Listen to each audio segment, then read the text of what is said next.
ನಮೋ ರಮಣ. ಪ್ರಾರ್ಥನೆಯೊಂದಿಗೆ ನನ್ನ ಮನನವನ್ನು ಪ್ರಾರಂಭ ಮಾಡ್ತೇನೆ. ದಕ್ಷಿಣಾಮೂರ್ತಿ ಸಾರಂಭಾಂ ಶಂಕರಾಚಾರ್ಯ ಮಧ್ಯಮಾಂ ರಮಣಾಚಾರ್ಯ ಪರ್ಯಂತಾಂ ವಂದೇ ಗುರು ಪರಂಪರಾಂ ವಂದೇ ಗುರು ಪರಂಪರಾಂ ವಂದೇ ಗುರು ಪರಂಪರಾಂ. ಶುಕ್ಲಾಂ ಭರಧರಂ ವಿಷ್ಣುಂ ಶಶಿವರ್ಣಂ ಚತುರ್ಭುಜಂ ಪ್ರಸನ್ನವದನಂ ಧ್ಯಾಯೇತ್ ಸರ್ವವಿಘ್ನೋಪಶಾಂತಯೇ. ಆಂಗಿಕಂ ಭುವನಂ ಯಸ್ಯ ವಾಚಿಕಂ ಸರ್ವವಾಂಗ್ಮಯಂ ಆಹಾರ್ಯಂ ಚಂದ್ರತಾರಾಧಿ ತಂ ನಮಃ ಸಾತ್ವಿಕಂ ಶಿವಂ. ಹೃದಯ ಕುಹರ ಮಧ್ಯೆ ಕೇವಲಂ ಬ್ರಹ್ಮ ಮಾತ್ರಂ ಯಹಮಹಮಿತಿ ಸಾಕ್ಷಾತ್ ಆತ್ಮರೂಪೇಣ ಭಾತಿ. ಹೃದಿ ವಿಷಮನಸಾ ಸ್ವಂ ಚಿನ್ವತಾಮಜ್ಜತಾವಾ ಪವನಚಲನರೋಧಾತ್ ಆತ್ಮನಿಷ್ಠೋ ಭವತ್ವಂ. ಮಾನಸಂ ತು ಕಿಂ ಮಾರ್ಗಣೇ ಕೃತೆ ನೈವ ಮಾನಸಂ ಮಾರ್ಗ ಆರ್ಜವಾತ್ ವೃತ್ತಯಸ್ತ್ವಹಂ ವೃತ್ತಿಮಾಶ್ರಿತಾಃ ವೃತ್ತಯೋ ಮನೋ ವಿದ್ಯಹಂ ಮನಃ ಅಹಮಯಂ ಕುತೋ ಭವತಿ ಚಿನ್ವತ ಐಪತತ್ಯಹಂ ನಿಜ ವಿಚಾರಣಂ ಅಹಮಿನಾಶಭಾಜಹಮಹಂ ತಯ ಸ್ಫುರತಿ ಹೃತ್ಸ್ವಯಂ ಪರಮಪೂರ್ಣಸತ್ ಇದಮಹಂ ಪದ ಭಿಕ್ಯಮನ್ವಹಂ ಅಹಮಿಲೀನಕೇಪ್ಯಲಯ ಸತ್ತಯ ವಿಗ್ರಹೇಂದ್ರಿಯ ಪ್ರಾಣಧೀತಮ ನಾಹಮೇಕ ಸತ್ ತಜ್ಜಡಂ ಯಸತ್ ಸತ್ವಭಾಸಿಕಾ ಚಿತ್ಕ್ವವೇತರಾ ಸತ್ತಯಾ ಹಿ ಚಿತ್ತಯಾಹ್ಯಹಂ ಈಶ ಜೀವಯೋರ್ವೇಷಧೀಬಿದ ಸತ್ಸ್ವಭಾವತೋ ವಸ್ತು ಕೇವಲಂ ವೇಷಹಾನತ ಸ್ವಾತ್ಮದರ್ಶನಂ ಈಶದರ್ಶನಂ ಸ್ವಾತ್ಮರೂಪತ ಆತ್ಮಸಂಸ್ಥಿತಿ ಸ್ವಾತ್ಮದರ್ಶನಂ ಆತ್ಮನಿರ್ದ್ವಯಾದಾತ್ಮನಿಷ್ಠತಾ ಜ್ಞಾನವರ್ಜಿತ ಅಜ್ಞಾನಹೀನಚಿತ್ ಜ್ಞಾನಮಸ್ತಿ ಕಿಂ ಜ್ಞಾತುಮಂತರಂ ಕಿಂ ಸ್ವರೂಪಂ ಇತ್ಯಾತ್ಮದರ್ಶನೇ ಅವ್ಯಯ ಅಭವ ಆಪೂರ್ಣಚಿತ್ಸುಖಂ. ಕಿಂ ಸ್ವರೂಪಂ ಇತ್ಯಾತ್ಮದರ್ಶನೇ ಕಿಂ ಸ್ವರೂಪಂ ಇತ್ಯಾತ್ಮದರ್ಶನೇ ಅವ್ಯಯ ಅಭವ ಆಪೂರ್ಣಚಿತ್ಸುಖಂ ಆಪೂರ್ಣಚಿತ್ಸುಖಂ.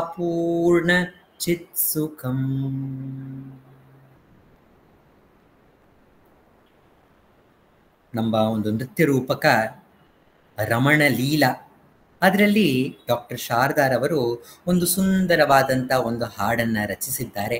ಆ ಹಾಡನ್ನು ಹಾಡುತ್ತಾ ಅದರ ಮನನವನ್ನು ಮಾಡುತ್ತಾ ಈ ಒಂದು ಉಪದೇಶ ಸಾರದ 28ನೇ ಶ್ಲೋಕದ ಮನನವನ್ನು ಮಾಡೋಣ.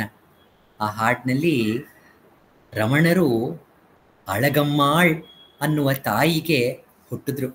ಈಗ ಮೊನ್ನೆ ತಾನೇ ವಿಶ್ವ ಮಾತೆಯರ ದಿನಾಚರಣವನ್ನ ನಾವು ಆಚರಿಸಿದ್ವಿ. ಇದೇ ತಿಂಗಳೇ ಮೇ 19ನೇ ತಾರೀಕು ಭಗವಾನ್ ರಮಣರು ಅವರ ತಾಯಿಗೆ ಜನನ ಮರಣಗಳ ಈ ಒಂದು ಚಕ್ರದಿಂದ ಅವರನ್ನ ಪಾರು ಮಾಡಿ ಅವರಿಗೆ ಮುಕ್ತಿಯನ್ನ ನೀಡಿ ಅವರ ಒಂದು ಆ ದೇಹಕ್ಕೆ ಒಂದು ಸುಂದರವಾದಂತಹ ಸಮಾಧಿಯನ್ನ ಮಾಡಿ ಒಂದು ದೇವಸ್ಥಾನವನ್ನ ಅಲ್ಲಿ ನಿರ್ಮಾಣ ಆಗೋ ರೀತಿಯಲ್ಲಿ ಮಾಡಿದ್ದಾರೆ. ಆ ದೇವಸ್ಥಾನವೇ ಮಾತೃಭೂತೇಶ್ವರ ದೇವಸ್ಥಾನ. ಅದರ ಸುತ್ತಲೇ ಈಗಿರುವ ರಮಣಾಶ್ರಮವನ್ನ ನಾವು ಕಾಣಬಹುದು. ಆ ತಾಯಿ ಅಳಗಮ್ಮಳಿಗೆ ಹಾಗೂ ಸುಂದರಂ ಅಯ್ಯರ್ ಎನ್ನುವ ಶ್ರೇಷ್ಠ ಧರ್ಮಿಷ್ಠರಿಗೆ ಹುಟ್ಟಿದಂಥವರೇ ಭಗವಾನ್ ರಮಣರು. ಎಲ್ಲಿ ಹುಟ್ಟಿದ್ರು ಅಂತ ಹೇಳಿದ್ರೆ ತಿರುಚುಳಿ ಅನ್ನುವ ಒಂದು ಗ್ರಾಮದಲ್ಲಿ ಹುಟ್ಟಿದ್ರು. ಅದರ ಒಂದು ಪ್ರಸ್ತಾಪವಿರುವಂತಹ ಈ ಹಾಡನ್ನ ಕೇಳಿ ಆನಂದಿಸೋಣ. ಅಳಗಮ್ಮನವರ ಬಾಲ ರಮಣ ಆನಂದ ಲೀಲಾ, ಅಳಗಮ್ಮನವರ ಬಾಲ ರಮಣ ಆನಂದ ಲೀಲಾ, ಸುಂದರಾರ್ಯನ ತಪಫಲ ಸುಂದರಾರ್ಯನ ತಪಫಲ ರಮಣ ತಿರುಚುಳಿ ವಿಲೋಲ ರಮಣ ತಿರುಚುಳಿ ವಿಲೋಲ, ರಮಣ ಆನಂದ ಲೀಲಾ ರಮಣ ಆನಂದ ಲೀಲಾ, ಅಳಗಮ್ಮನವರ ಬಾಲ ರಮಣ ಆನಂದ ಲೀಲಾ, ಅಳಗಮ್ಮನವರ ಬಾಲ ರಮಣ ಆನಂದ ಲೀಲಾ,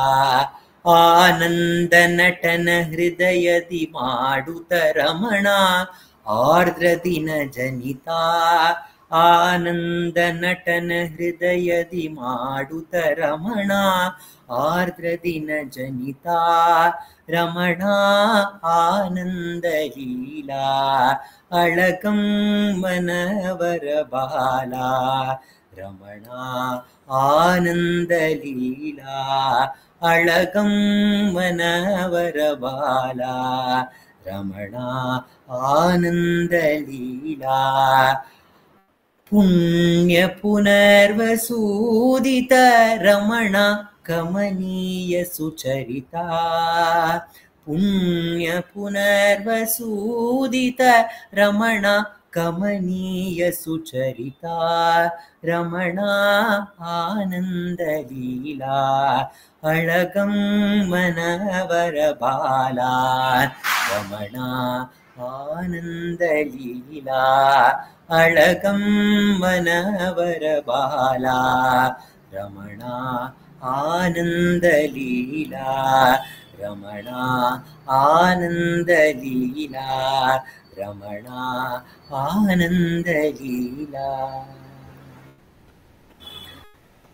ರಮಣರ ಲೀಲೆಯನ್ನ ಆನಂದ ಲೀಲಾ ಅಂತ ಇಲ್ಲಿ ಡಾಕ್ಟರ್ ಶಾರದಾರವರು ಕರೆದಿದ್ದಾರೆ.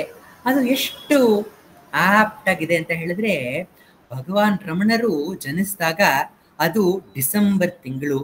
ಆ ಡಿಸೆಂಬರ್ ತಿಂಗಳಲ್ಲಿ ನಮಗೆ ಮಾರ್ಗಶಿರ ಮಾಸ, ತಮಿಳುನಾಡಿನಲ್ಲಿ ಮಾರ್ಗಳಿ ಮಾಸ ಅಂತ ಬರುತ್ತೆ.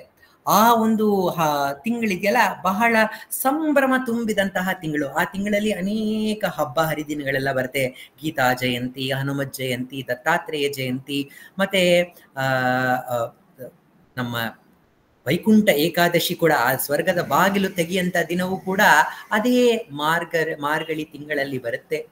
ಅನೇಕ ಹಬ್ಬಗಳ ಒಂದು ಆನಂದದ ಒಂದು ವಾತಾವರಣ ಆ ಮಾರ್ಗಶಿರ ಮಾಸ. ಆ ಮಾರ್ಗಶಿರ ಮಾಸದಲ್ಲಿ ಎಂತಹ ಸ್ಪೆಷಾಲಿಟಿ ಅಂತ ಹೇಳಿದ್ರೆ, ಮುಂಜಾನೆ ಬೆಳಗ್ಗೆ ಚಳಿಗಾಲ, ಅದು ಆ ಚಳಿಗಾಲದಲ್ಲಿ ಎಲ್ಲರೂ ಬೆಳಗಿನ ಜಾವ ಎದ್ದು ಸ್ನಾನ ಎಲ್ಲವನ್ನ ಮುಗಿಸಿ ಚೆನ್ನಾಗಿರೋ ರೇಷ್ಮೆ ಬಟ್ಟೆಗಳನ್ನ ಧರಿಸಿ ಹಾಡುತ್ತಾ ಕುಣಿಯುತ್ತಾ ದೇವರ ಧ್ಯಾನ ಮಾಡುತ್ತಾ ತಮ್ಮ ಮನೆಯಿಂದ ಅವರು ದೇವಸ್ಥಾನಕ್ಕೆ ಹೋಗ್ತಾರೆ. ಆ ದೇವಸ್ಥಾನದಲ್ಲಿ ಬೆಳಗಿನ ಜಾವ ಪೂಜೆ ನಡೆಯುತ್ತೆ. ನಡೆದು ಎಲ್ಲರಿಗೂ ಬಿಸಿ ಬಿಸಿ ಬಿಸಿ ಪೊಂಗಲ್ ಪ್ರಸಾದವನ್ನ ಕೊಡ್ತಾರೆ. ಆ ಒಂದು ಸುಂದರವಾದಂತಹ ಹಬ್ಬದ ವಾತಾವರಣವಿರುವಂತಹ ತಿಂಗಳು ಆ ಮಾರ್ಗಳಿ. ಆ ತಿಂಗಳಲ್ಲಿ ಭಗವಾನ್ ರಮಣರು ಜನಿಸಿದ್ರು. ಬರೀ ಅದ್ ಮಾತ್ರ ಅಲ್ಲ, ಇನ್ನೊಂದು ವಿಶೇಷ ಏನು ಅಂತ ಹೇಳಿದ್ರೆ, ಮಾರ್ಗಶಿರ ಮಾಸದಲ್ಲಿ ಯಾವ ಒಂದು ಒಳ್ಳೆ ಕಾರ್ಯ ಅಂತ ಹೇಳಿದ್ರೆ ಮದುವೆ ಆಗಿರಬಹುದು ಅಥವಾ ಮುಂಜಿನೋ ಗೃಹ ಪ್ರವೇಶವೋ ಅದು ಯಾವುದು ಮಾಡೋಂಗಿಲ್ಲ. ಅದೆಲ್ಲ ಸಂತೋಷಕರ ವಿಷಯ ತಾನೇ ಅಂತ ಹೇಳ್ಬೋದು. ಆದ್ರೆ ಈ ಮದುವೆ ಒಂದು ಒಂದು ಫಂಕ್ಷನ್ ನ ಮನೇಲಿ ಇಟ್ಕೊಂಡಾಗ ಆ ಆನಂದ ಜೊತೆಲಿರುತ್ತೆ. ಆ ಜೊತೆಯಲ್ಲಿ ಅಯ್ಯೋ ಇದು ಸರಿ ಹೋಗ್ತಾ ಇದ್ರೆ, ಅದಾವತ್ತಿನ ಅವ್ರು ಬರ್ದೇ ಇದ್ರೆ ಇವ್ರು ಬರ್ದೇ ಇದ್ರೆ ಯಾವುದೋ ಒಂದು ಟೆನ್ಷನ್, ಯಾವುದೋ ಒಂದು ಒಂದು ಭಯ, ಯಾವುದೋ ಒಂದು ಆಂಗ್ಸೈಟಿ, ವರಿ, ಇದೆಲ್ಲ ಸೇರಿರುವಂತಹ ಆನಂದ ಅದು. ಆದ್ರೆ ಇದ್ಯಾವುದೂ ಇಲ್ಲ ಆ ಮಾಸದಲ್ಲಿ, ಇದ್ಯಾವುದೂ ಮಾಡಬಾರದು, ಬರೀ ಆನಂದದ ನೆಲೆಯಲ್ಲಿ ಇರಬೇಕು ಅನ್ನುವಂತಹ ಒಂದು ಆನಂದದ ತಿಂಗಳು ಆ ಮಾರ್ಗಳಿ ತಿಂಗಳು. ನಮಗೆ ಭಾರತದಲ್ಲಿ ಇರೋರಿಗೆ ಮಾರ್ಗಳಿ ತಿಂಗಳು ಅಂತ ಹೇಳಿದ್ರೆ ಅದೇ ತಿಂಗಳು ಕ್ರೈಸ್ತನ ಜನನ ಆಯ್ತು. ಕ್ರೈಸ್ತನ ಜನನ ಅಂತ ಹೇಳಿದಾಗ ಆ ಕ್ರಿಸ್ಮಸ್ ಸಂಭ್ರಮ, ಅದನ್ನ ವಿಶ್ವದಾದ್ಯಂತ ಅದನ್ನೆಲ್ಲರೂ ಆಚರಿಸ್ತಾ ಇದ್ರು.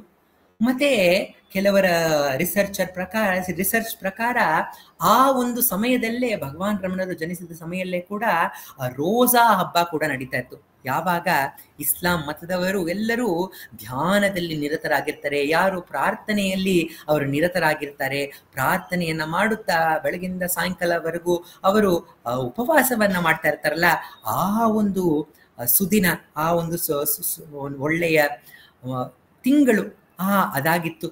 ಆ ಒಂದು ಈ ಎಲ್ಲ ಸಂಭ್ರಮಗಳಿದ್ದಂತಹ ಆ ಒಂದು ತಿಂಗಳಲ್ಲಿ ಆರ್ದ್ರಾ ದರ್ಶನ ಅನ್ನುವ ಹಬ್ಬ.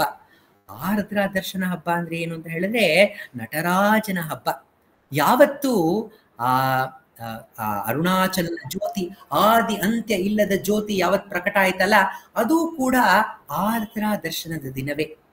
ಮತ್ತೆ ಪತಂಜಲಿ ವ್ಯಾಘ್ರಪಾದರು ಅನ್ನುವ ಹಿರಿಯ ಭಕ್ತರು ತಪಸ್ಸನ್ನ ಆಚರಿಸಿ ಶಿವ ಪ್ರತ್ಯಕ್ಷನಾಗಿ ನಾನು ನನ್ನ ಆನಂದ ತಾಂಡವವನ್ನ ಆರ್ದ್ರಾ ದರ್ಶನ ಅನ್ನುವ ದಿನದಂದು, ಯಾವಾಗ ಆರ್ದ್ರಾ ನಕ್ಷತ್ರ ಹೊಳಿತಾ ಇರುತ್ತಲ್ಲ, ಆಗ ನಾನು ನನ್ನ ಆನಂದ ತಾಂಡವವನ್ನ ಎಲ್ಲರ ಮುಂದೆ ನಾನು ನರ್ತಿಸಿ ತೋರಿಸ್ತೇನೆ ಅಂತ ಆ ಶಿವನು ಆ ಋಷಿಗಳಿಗೆ ಹೇಳಿದಾಗ ಅವರು ಕಾತುರದಿಂದ ಕಾಯ್ತಾ ಇದ್ರು, ಯಾವತ್ತೂ ಆ ಆನಂದ ತಾಂಡವದ ದರ್ಶನ ಆಗತ್ತೆ ಅಂತ. ಆ ಒಂದು ಸುದಿನ ಆರ್ದ್ರಾ ದರ್ಶನದ ದಿನ ಆನಂದ ತಾಂಡವದ ಶಿವನ ದರ್ಶನ ಅವರಿಗೆಲ್ಲ ಆಯ್ತು. ಆ ದರ್ಶನವನ್ನ ನೋಡಲು ದೇವಾನುದೇವತೆಗಳೆಲ್ಲ ಸೇರಿದ್ರು. ಪಾರ್ವತಿ ದೇವಿ ಅದಕ್ಕೆ ಸಾಕ್ಷಿಯಾಗಿದ್ಲು. ಮತ್ತೆ ವಿಷ್ಣು ಮದ್ದಳೆಯನ್ನ ನುಡಿಸುತ್ತಾ, ಬ್ರಹ್ಮ ತಾಳವನ್ನ ಹಾಕುತ್ತಾ, ಮತ್ತೆ ಸರಸ್ವತಿ ವೀಣೆಯನ್ನ ನುಡಿಸುತ್ತಾ, ಲಕ್ಷ್ಮೀ ದೇವಿ ಹಾಡನ್ನ ಹಾಡುತ್ತಾ, ಎಲ್ಲರೂ ಆನಂದದಿಂದ ಇಂದ್ರಾದಿ ದೇವತೆಗಳು, ಅಪ್ಸರೆಯರು, ದೇವರು, ಕಿನ್ನರರು, ಮನುಷ್ಯರು ಎಲ್ಲರೂ ಆ ಆನಂದ ತಾಂಡವವನ್ನ ಕಂಡಂತ ದಿನ ಆರ್ದ್ರಾ ದರ್ಶನದ ದಿನ. ಆ ಒಂದು ಸುದಿನ ಅಲ್ಲಿ ತಿರುಚುಳಿ ಎಂಬುವ ಗ್ರಾಮದಲ್ಲಿ ಆ ನಟರಾಜನ ಉತ್ಸವ ಆನಂದದಿಂದ ಆ ನಟರಾಜನ ವಿಗ್ರಹಕ್ಕೆ ಸುಂದರವಾದ ಅಲಂಕಾರವನ್ನ ಮಾಡಿರ್ತಾರೆ. ಅಲಂಕಾರವನ್ನ ಮಾಡಿ ಜೊತೆಯಲ್ಲಿ ಆ ಶಿವಕಾಮ ಸುಂದರಿ ಆ ಪಾರ್ವತಿ ದೇವಿಗೂ ಅಲಂಕಾರವನ್ನ ಮಾಡಿ ಅವಳಿಗೆ ಉದ್ದ ಜಡೆಯನ್ನ ಹೆಣೆದು ಸುಂದರವಾಗಿ ಕಾಣುವಂತೆ ಮಾಡಿ, ಆ ನಟರಾಜನ ಸ್ಪೆಷಾಲಿಟಿ ಏನು ಅಂತ ಹೇಳಿದ್ರೆ ಅನೇಕ ಹಾರ ವಜ್ರ ವೈಡೂರ್ಯಗಳಿಂದ ತುಂಬಿದ ನಟರಾಜನ ಕಾಲಿನಲ್ಲಿ ದೊಡ್ಡ ದೊಡ್ಡ ಗೆಜ್ಜೆಗಳನ್ನ ಹಾಕಿರ್ತಾರೆ. ಆ ಕುಣಿಯುವಂತಹ ನಟರಾಜ ಆನಂದ ತಾಂಡವವನ್ನ ಮಾಡುತ್ತಾ, ಯಾರು ಆ ನಟರಾಜ? ಆ ನಟರಾಜನೇ ಎಲ್ಲರ ಹೃದಯದಲ್ಲಿ ನಾನು ನಾನು ನಾನು ಅಂತ ಆತ್ಮವಾಗಿ ಬೆಳಗುವ ಆ ನಟರಾಜ ಎಲ್ಲೆಡೆ ಅವನೇ ಇದ್ದಾನೆ ಅನ್ನುವ ದರ್ಶನವನ್ನ ಕೊಡೋದೇ ಆ ಆರ್ದ್ರಾ ದರ್ಶನದ ಮಹತ್ವ. ಆ ಆರ್ದ್ರಾ ದರ್ಶನದ ದಿನ ಆ ಒಂದು ಮೆರವಣಿಗೆ ತಿರುಚುಳಿಯ ಎಲ್ಲ ಸಂಧಿ ಬಂದಿ ಎಲ್ಲ ರಸ್ತೆಗಳನ್ನ ಅದು ಹಾದು ಬಂದು ರಾತ್ರಿ 1 ಗಂಟೆಗೆ ಮತ್ತೆ ಆ ದೇವಸ್ಥಾನವನ್ನ ಮತ್ತೆ ಹಿಂತಿರುಗ್ತಾ ಇರ್ಬೇಕಾದ್ರೆ 1 ಗಂಟೆಗೆ ಭಗವಾನ್ ರಮಣರ ಜನನ ಆಯಿತು. ಒಬ್ಬರು ಸಾಧ್ವಿ ಹೇಳ್ತಾರೆ, ಯಾತಕ್ಕೆ ರಮಣರು ಆ ಒಂದು ಸಮಯದಲ್ಲಿ ಹುಟ್ಟಿದ್ರು, ಯಾವಾಗ ಆ ಮೆರವಣಿಗೆ ಮತ್ತೆ ಆ ದೇವಾಲಯದ ಒಳಗೆ ಹೋಗ್ತಾ ಇರ್ಬೇಕಾದ್ರೆ ಯಾತಕ್ಕೆ ಭಗವಾನ್ ರಮಣರ ಜನನ ಆಯ್ತು ಅಂತ ಹೇಳಿದ್ರೆ, ಭಗವಾನ್ ರಮಣರ ಮಾರ್ಗವೇ ಅದು. ಮತ್ತೆ ನಾವು ಹೊರಗಡೆ ಬಂದಿದ್ದೇವೆ, ಹೊರಗಡೆ ಎಲ್ಲ ಆನಂದದ ಮೆರವಣಿಗೆಯನ್ನ ಮುಗಿಸಿ ಮತ್ತೆ ಆತ್ಮದ ಕಡೆಗೆ, ಆ ಹೃದಯದ ಕಡೆಗೆ ಹೊಕ್ಕಿ ಆ ಹೃದಯದಲ್ಲಿ ಅಡಗುವ ಮಾರ್ಗವನ್ನ ತಿಳಿಸಿರುವ ಭಗವಾನ್ ರಮಣರು ಆ ಸಮಯದಲ್ಲಿ ಯಾವಾಗ ನಟರಾಜ ಎಲ್ಲ ಮೆರವಣಿಗೆಯನ್ನು ಮುಗಿಸಿ ಮತ್ತೆ ಆ ಹೃದಯ ಗುಹೆ ಆದಂತಹ ಆ ದೇವಸ್ಥಾನದ ಒಳಗಡೆ ಯಾವಾಗ ಹೋಗ್ತಾ ಇದ್ನೋ ಆಗ ಭಗವಾನ್ ರಮಣರ ಜನನ ಆಯ್ತು. ಭಗವಾನ್ ರಮಣನ ಜನನ ಆದ ಕೂಡಲೇ ಆ ಅಳಗಮ್ಮಳಿಗೆ ಸಹಾಯ ಮಾಡ್ತಾ ಇದ್ದಂತಹ ಒಬ್ಬಳು ಕುಡು ಸೂಲಗಿತ್ತಿ, ಅವಳಿಗೆ ರಮಣರ ಜನನ ಆಗಿದ ಕೂಡಲೇ ಆ ಎಲ್ಲೆಡೆ ಒಂದು ಜ್ಯೋತಿಯ ಒಂದು ದರ್ಶನವಾಯ್ತು. ಆಗ ಅಳಗು ಈ ಕುರುಡು ಕಣ್ಣುಗಳು ಎಲ್ಲೆಡೆ ಒಂದು ಅಪಾದವಾದ ಒಂದು ಬೆಳಕನ್ನ ನೋಡ್ತಾ ಇದೆ, ಒಂದು ಜ್ಯೋತಿಯನ್ನ ನೋಡ್ತಾ ಇದೆ. ನಾನು ಯಾವತ್ತೂ ಜ್ಯೋತಿಯನ್ನೇ ಕಂಡಿಲ್ಲ, ಹುಟ್ಟು ಕುರುಡಳು ನಾನು. ಆದ್ರೆ ಈ ಜ್ಯೋತಿ ಎಲ್ಲೆಡೆ ಆವರಿಸಿರುವ ಒಂದು ಜ್ಯೋತಿಯ ದರ್ಶನ ನನಗಾಗ್ತಾ ಇದೆ. ಇದು ಸಾಮಾನ್ಯ ಮಗುವಲ್ಲ, ಇದು ಆ ದೇವತೆಯ ಆ ದೇವನ ಬೆಳಕಿನ ಸ್ವರೂಪವೇ ಇದು ಅಂತ ಆ ಕುರುಡು ಸೂಲಗಿತ್ತಿ ಆನಂದದಿಂದ ಉದ್ಗಾರವನ್ನ ಮಾಡಿದಾಗ ಎಲ್ಲರಿಗೂ ಸಂತೋಷ. ಆದ್ರಿಂದ ಆನಂದ ಲೀಲಾ ಅಂತ ಈ ಹಾಡಿನಲ್ಲಿ ಬರೆದಿದ್ದಾರೆ. ಆ ರಮಣರು ಹುಟ್ಟಿದ್ದ ದಿನ ಆ ಆರ್ದ್ರ ನಕ್ಷತ್ರ ಇಳಿದು ಪುನರ್ವಸು ನಕ್ಷತ್ರ ಪ್ರಾರಂಭವಾಗಿತ್ತು. ಆ ಪುನರ್ವಸು ನಕ್ಷತ್ರ ಶ್ರೀರಾಮನ ನಕ್ಷತ್ರ. ತ್ಯಾಗರಾಜ ಸ್ವಾಮಿ ರಾಮನನ್ನ ಹೊಗಳ್ತಾ ತಮ್ಮ ಪಂಚರತ್ನ ಕೃತಿ ಮೊದಲನೇ ಕೃತಿನಲ್ಲಿ ಜಗದಾನಂದ ಕಾರಕ ಅಂತ ಬರೆದಿದ್ದಾರೆ. ರಾಮ ಅಂದ್ರೆ ಯಾರು? ಜಗತ್ತಿಗೆಲ್ಲ ಆನಂದ ಕೊಡುವವನೇ ರಾಮ ಅಂತ ಹೇಳಿದ್ದಾರೆ. ಆ ಜಗದಾನಂದಕ ರಾಮನ ಸ್ವರೂಪರೇ ಆದ ರಮಣರು ಆ ಪುನರ್ವಸು ನಕ್ಷತ್ರದ ಹೊಳಿತಾ ಇರ್ಬೇಕಾದ್ರೆ ರಮಣರ ಜನನ ಆಯ್ತು. ಅವರು ಬಾಲ್ಯದಿಂದಲೂ ಕೂಡ ಆನಂದದಿಂದ ಎಲ್ಲರೊಡನೆ ಬೆರೀತಾ ಇದ್ರು. ಎಲ್ಲರಿಗೂ ಭಗವಾನ್ ರಮಣರು ತುಂಬಾ ಫೇವ್ರೆಟ್. ಭಗವಾನ್ ರಮಣರು ಎಲ್ಲರಿಗೂ ಹೇಗೆ ಪ್ರೀತಿ ತೋರಿಸ್ತಾ ಇದ್ರು ಅಂತ ಹೇಳಿದ್ರೆ, ಅವರು ಚಿಕ್ಕ ವಯಸ್ಸಿನಲ್ಲೇ, ಇನ್ನು 5 ವಯಸ್ಸು ಅವ್ರಿಗೆ, ಇನ್ನೊಬ್ಬ ಪಕ್ಕದ ಮನೆ ಹುಡುಗ ಅವನಿಗೆ ಬರೀ 3 ವಯಸ್ಸು. ಆ 3ನೇ ವಯಸ್ಸಿ ಹುಡುಗ ನಾನು ಕಬ್ಬು ತಿನ್ಬೇಕು ಅಂತ ಆಸೆಯನ್ನ ವ್ಯಕ್ತಪಡಿಸಿದಾಗ ಈ 5 ವಯಸ್ಸಿನ ವೆಂಕಟರಾಮ ಒಂದು ಕತ್ತಿಯನ್ನ ತೆಗೆದುಕೊಂಡು ಇದನ್ನ ಏನೋ ಕಬ್ಬನ್ನ ಸೀಳಿ ಅವನಿಗೆ ಕೊಡುವಂತಹ ಸಮಯದಲ್ಲಿ ತನ್ನ ಕೈಗೆ ಪೆಟ್ಟು ಮಾಡ್ಕೊಂಡಂತೆ. ಕೈಯಲ್ಲಿ ರಕ್ತ ಬರೋ ರೀತಿಯಾಗಿ ಯಾವುದೋ ಒಂದು ಬಟ್ಟೆಯನ್ನ ಸುತ್ತಕೊಂಡು ಇಟ್ಕೊಂಡಿದ್ನಂತೆ. ಆಗ ತಂದೆ ಸುಂದರಮಯ್ಯರ್ ನೋಡಿ, ಏನಾಯ್ತು ನಿನ್ನ ಕೈಗೆ, ಯಾತ ಕೂಟ ತಿಂತಾ ಇಲ್ಲ ಅಂತ ಹೇಳಿದಾಗ ಆ ಕೈಯಲ್ಲಿ ಬಲಗೈನಲ್ಲಿ ರಕ್ತ ಬಂದು ಅವನ ಕೈಯಲ್ಲಿ ಗಾಯ ಆಗಿದೆ, ತಿನ್ನಕ್ಕಾಗ್ತಾ ಇಲ್ಲ ಅಂತ ಅವನು ಅದನ್ನ ಹೇಳಿದಾಗ ಅವರು ಮತ್ತೆ ಅದಕ್ಕೆ ಒಂದು ಪಟ್ಟಿಯನ್ನ ಕಟ್ಟಿ ಸುಂದರಮಯ್ಯರವರೇ ಆ ಅನ್ನವನ್ನ ಕಲಸಿ ವೆಂಕಟರಾಮನ್ ಕೊಟ್ರಂತೆ. ಆಗಿನ ಕಾಲದಲ್ಲೆಲ್ಲ ತುಂಬಾ ಮಡಿ ಮೈಲ್ಗೆ, ಆದ್ರಿಂದ ತಿನ್ಸಿರ್ಲಿಲ್ಲ. ಕಲಸಿ ಅವನು ಕೊಟ್ಟಾಗ ಅವನು ಬರಳುಗಳ ತುರ್ದಿಗಳಿಂದ ವೆಂಕಟರಾಮನ್ ತಿಂದಿರಬಹುದೇನೋ. ಹೇಗೆ ಅವರು ಭಗವಾನ್ ರಮಣರು ಬಾಲ್ಯದಿಂದಲೇ ಎಲ್ಲರಿಗೂ ಪ್ರೀತಿಯನ್ನ ಹಂಚ್ತಾ ಇದ್ರು. ಅವರ ತಂಗಿ ಅಲಮೇಲು ಕೂಡ ಅವರ ಊರು ತಿರುಚುಳಿಯಿಂದ ಅಲ್ಲಿ ಸ್ವಲ್ಪ ದೂರ ಇರುವಂತಹ ಕೀಳ್ ಪಸಲೈ ಅಂತ ಒಂದು ಊರು, ಅದು ತಾಯಿ ಅಳಗಮ್ಮಳ ಊರು. ಅಲ್ಲಿ ಅವ್ರ ಅಜ್ಜಿ ತಾತ ನೋಡೋದಕ್ಕೋಸ್ಕರ ನಡೆದುಕೊಂಡು ಹೋಗ್ತಾ ಇರ್ಬೇಕಾದ್ರೆ ಬರಿಗಾಲಲ್ಲಿ ನಡ್ಕೊಂಡು ಹೋಗ್ತಾ ಇದ್ರು. ಆಗ ಅಲಮೇಲು ಬಂದು, ಅಣ್ಣ ನಂಗೆ ನಡಿಯಕ್ ಆಗೋದಿಲ್ಲ ಅಂತ ಹೇಳಿದಾಗ ರಮಣರು ತಮ್ಮ ಅಪಾರವಾದ ಬುದ್ಧಿವಂತಿಕೆಯನ್ನ ಉಪಯೋಗಿಸಿ ಈ ಬಾಳೆಹಣ್ಣಿನ ದಂಡಿರುತ್ತಲ್ಲ, ಆ ದಂಡಿನಿಂದ 2 ಸೋಲ್ಗಳನ್ನ ಮಾಡಿ ಮತ್ತೆ ಒಂದು ಕ್ರೀಪರ್, ಒಂದು ಬಳ್ಳಿಯಿಂದ ದಾರವನ್ನ ಮಾಡಿ ಅದನ್ನ ಅವಳ ಕಾಲುಗಳಿಗೆ ಕಟ್ಟಿ ಒಂದು ಸುಂದರವಾದಂತಹ ಪಾದರಕ್ಷೆಗಳನ್ನ ಮಾಡಿ, ನೋಡು ಅಲಮೇಲು, ನೋಡು ಹೊಸ ಪಾದರಕ್ಷೆ ಮಾಡಿದ್ದೇನೆ, ಈಗ ನಿನ್ ಕಾಲು ಸುಡೋದಿಲ್ಲ, ಬಾ ಬೇಗ ನಡ್ಕೊಂಡು ಹೋಗಿ ಅಜ್ಜಿ ಮನೆಗೆ ಹೋಗಿ ಬರೋಣ ಅಂತ ಹೇಳಿ ರಮಣರು ಆ ತಂಗಿ ಅಲಮೇಲಿಗೂ ಕೂಡ ಪ್ರೀತಿಯನ್ನ ತೋರಿಸಿ ಅವರು ಕರ್ಕೊಂಡು ಹೋಗ್ತಾ ಇದ್ರು. ಮತ್ತೊಂದು ವಿಷಯ ಏನು ಅಂತ ಹೇಳಿದ್ರೆ, ಭಗವಾನ್ ರಮಣರು ಯಾವುದೇ ಆಟವನ್ನ ಆಡ್ಲಿ ಅದರಲ್ಲಿ ಅವ್ರಿಗೆ ಜಯ. ಅವ್ರಿಗೆ ತಂಗ ಕೈ ಅಂತ ಹೆಸರು. ಯಾರಿಗೆ ಚಿನ್ನದ ಕೈಯೋ ಅವರಿಗೆ ಒನ್ ವಿತ್ ಗೋಲ್ಡನ್ ಹ್ಯಾಂಡ್ಸ್. ಆ ರಮಣರಿಗೆ ಚಿನ್ನದ ಕೈ ಅಂತ ಹೆಸರು. ಕೆಲವರಿಗೆ ಗೊತ್ತು, ಆ ಚಿನ್ನದ ಕೈ ಅನ್ನೋದು ಹಿರಣ್ಯ ಬಾಹು ಅನ್ನುವುದು ಶಿವನ ಮತ್ತೊಂದು ಹೆಸರು. ಆ ಶಿವನಿಗೂ ಕೂಡ ತನ್ನ ಬಾಹುಗಳೆಲ್ಲ ಹಿರಣ್ಯ ಬಾಹು ಅಂತ ಹೇಳಿದ್ರೇನು, ಸ್ವರ್ಣದ ಕೈಯವನು ಅಂತ ವೇದಗಳಲ್ಲಿ ನಾವು ಕೇಳಿದ್ದೇವೆ. ಆ ಹಿರಣ್ಯ ಬಾಹುವಾದ ಭಗವಾನ್ ರಮಣರು ಯಾವುದೇ ಆಟವನ್ನಾಡ್ಲಿ ಅವರೇ ಯಾವಾಗ್ಲೂ ಗೆಲ್ತಾ ಇದ್ರು. ಆದ್ರಿಂದ ಏನಾದ್ರೂ ಫುಟ್ಬಾಲು ಆ ರೀತಿ ಆಟ ಆಡ್ತಾ ಇರ್ಬೇಕಾದ್ರೆ ಸ್ನೇಹಿತರೆಲ್ಲರೂ, ವೆಂಕಟರಾಮ ನೀನ್ ನಮ್ ತಂಡಕ್ಕೆ ಸೇರ್ಕೊ, ನೀನ್ ಯಾವ ತಂಡಕ್ಕೆ ಸೇರ್ಕೊಳ್ತೀಯೋ ಆಗ ಆ ತಂಡಕ್ಕೆ ಜಯವಾಗತ್ತೆ ಅಂತ ಎಲ್ಲರೂ ಭಗವಾನ್ ರಮಣರನ್ನೇ ಹಿಡ್ಕೊಳ್ತಾ ಇದ್ರು, ಆ ವೆಂಕಟರಾಮನ್ನ ಹಿಡ್ಕೊಳ್ತಾ ಇದ್ರು. ಈ ರೀತಿ ಆನಂದದ ಜೀವನವನ್ನ ಕಳೀತಾ ಇದ್ರು. ಆನಂದದ ಜೀವನವನ್ನ ಕಳೀತಾ ಅವರ ತಂದೆಯ ಮರಣ ಅವರ 12ನೇ ವಯಸ್ಸಿನಲ್ಲಾಯ್ತು. ಆಗಲೂ ಎಲ್ಲರೂ ಅಳ್ತಾ ಇದ್ದಾಗ್ಲೂ ಕೂಡ ಭಗವಾನ್ ರಮಣರಿಗೆ ಪ್ರಶ್ನೆ ಮಾತ್ರ ಬಂತು, ನನ್ನ ತಂದೆ ಇಲ್ಲೇ ಇದ್ದಾರಲ್ಲ, ಮಲಗಿರೋ ರೀತಿ ಇದ್ದಾರಲ್ಲ, ದಿನವೂ ನಾನು ನಮ್ಮ ತಂದೆ ಈ ರೀತಿ ಮಲ್ಕೊಂಡಿರೋದನ್ನ ನೋಡಿದ್ನಲ್ಲ, ಯಾತಕ್ಕೆಲ್ಲರೂ ಅಳ್ತಾ ಇದ್ದಾರೆ, ಯಾತಕ್ಕೆಲ್ಲರೂ ತಂದೆ ಎಲ್ಲೋ ದೂರ ಹೊಟ್ಟೋದ್ರು ಮತ್ತೆ ಹಿಂದಿರುಗಲ್ಲ ಅಂತ ಏನೋ ಹೇಳ್ತಾ ಇದ್ದಾರಲ್ಲ, ಇಲ್ಲೇ ಇದ್ದಾರಲ್ಲ ಅಂತ ಆ ಬಾಲಕನಲ್ಲಿ ಒಂದು ಪ್ರಶ್ನೆ ಉಂಟಾಯ್ತು. ಆ ಪ್ರಶ್ನೆ ಉಂಟಾದಾಗ ಅವನ್ ತನಗೆ ತಾನು ಪ್ರಶ್ನೆ ಮಾಡಿಕೊಂಡು ಆ ದೇಹ ಸ್ಮಶಾನಕ್ಕೆ ಕರೆದುಕೊಂಡು ಹೋಗ್ತಾ ಇದ್ದಾರೆ. ಸ್ಮಶಾನದಲ್ಲಿ ಆ ದೇಹದ ಮೇಲೆ ಕಟ್ಟಿಗೆಗಳನ್ನ ಇಡ್ತಾ ಇದ್ದಾರೆ, ಇಟ್ಟು ಅದಕ್ಕೆ ಬೆಂಕಿಯನ್ನ ಹಚ್ಚಿ ಸುಡ್ತಾ ಇದ್ದಾರೆ.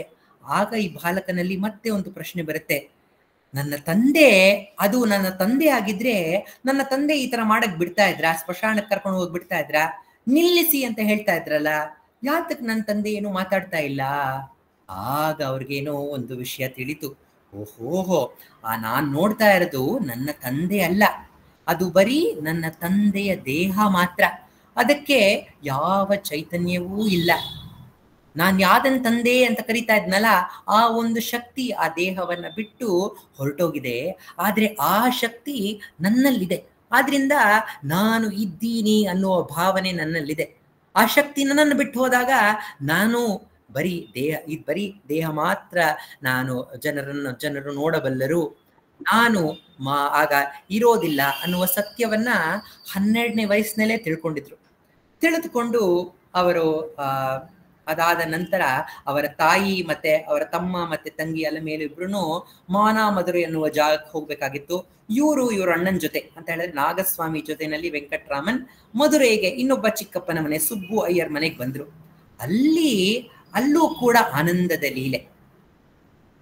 ಅವರ ಫ್ರೆಂಡ್ಸ್ ಜೊತೆನಲ್ಲಿ ಏನ್ ಮಾಡ್ತಾ ಇದ್ರು ಅಂತ ಹೇಳಿದ್ರೆ, ರಾತ್ರಿ ಎಲ್ಲರೂ ಮಲ್ಕೊಂಡಿರ್ಬೇಕಾದ್ರೆ, ಎಲ್ಲರೂ ಮಲ್ಕೊಂಡಿದ್ದಾರೆ ಅಂತ ಗೊತ್ತಾದ್ಮೇಲೆ ತಮ್ಮ ಹಾಸಿಗೆ ಮೇಲೆ ದಿಂಬುಗಳನ್ನೆಲ್ಲ ಇಟ್ಟು ಒಂದು ಬೆಡ್ಶೀಟ್ ಅನ್ನ ಹೊದಿಸಿ ಅವ್ರು ಮಲ್ಕೊಂಡಿರೋ ರೀತಿನಲ್ಲಿ ತೋರೋ ರೀತಿನಲ್ಲಿ ಮಾಡಿ, ಯಾರಿಗೂ ತಿಳಿದೇ ಇರೋ ರೀತಿನಲ್ಲಿ ಮನೆ ಬಿಟ್ಟು ಎಲ್ಲರೂ ಆಚೆ ರಾತ್ರಿ ಆಟ ಆಡಲು ಹೋಗ್ತಾ ಇದ್ರಂತೆ. ರಾತ್ರಿ ಏನ್ ಮಾಡೋರು ಅಂತ ಹೇಳಿದ್ರೆ, ಅಲ್ಲಿ ಸಿಲಂಬಾಟಂ ಅಂದ್ರೆ ಕೋಲ್ನಲ್ಲಿ ಒಂದು ಆಟವನ್ನ, ಒಂದು ಹೊಡೆದಾಟದ ಆಟ, ಮಾರ್ಷಲ್ ಆರ್ಟ್, ಅದನ್ನ ಅವರ ಫ್ರೆಂಡ್ಸ್ ಜೊತೆಲಿ ಕಲಿತಾ ಇದ್ರಂತೆ. ಮತ್ತೆ ಕುಸ್ತಿಯನ್ನ ಕೂಡ ಅವ್ರ ಫ್ರೆಂಡ್ಸ್ ಜೊತೆಲಿ ಕಲಿತಾ ಇದ್ರಂತೆ. ಮತ್ತೆ ಆ ವೈಗೈ ನದಿ ಇತ್ತಲ್ಲ, ವೈಗೈ ನದಿಯಲ್ಲಿ ನೀರಿದ್ದಾಗ ಅಲ್ಲಿ ನೀರಿನಲ್ಲಿ ಈಜ್ತಾ ಇದ್ರಂತೆ. ನದಿನಲ್ಲಿ ಬರೀ ಈ ಒಂದು ತಿಂಗಳು ಚಿತ್ರೈ ಮಾಸನಲ್ಲಿ ಒಂದು ಚಿತ್ತಿರಾ ವಿಳ ಅಂತ ಒಂದು ಉತ್ಸವ ನಡೆಯುತ್ತೆ. ಅದಕ್ಕೆ ಮಾತ್ರ ಅಲ್ಲಿ ನೀರು ಒಂದ್ ಸ್ವಲ್ಪ ಯಾರೋ ಬಿಡ್ತಾರೆ. ಕರ್ನಾಟಕದಿಂದ ಕಾವೇರಿ ಹರಿದಾಗ ಅವ್ರಿಗೆ ಸ್ವಲ್ಪ ನೀರು ಬರುತ್ತೆ ಆ ವೈಗೈ ನದಿನಲ್ಲಿ. ಇಲ್ಲ ಅಂತ ಹೇಳಿದ್ರೆ ಯಾವಾಗ್ಲೂ ಬತ್ತೋಗಿರೋ ನದಿ.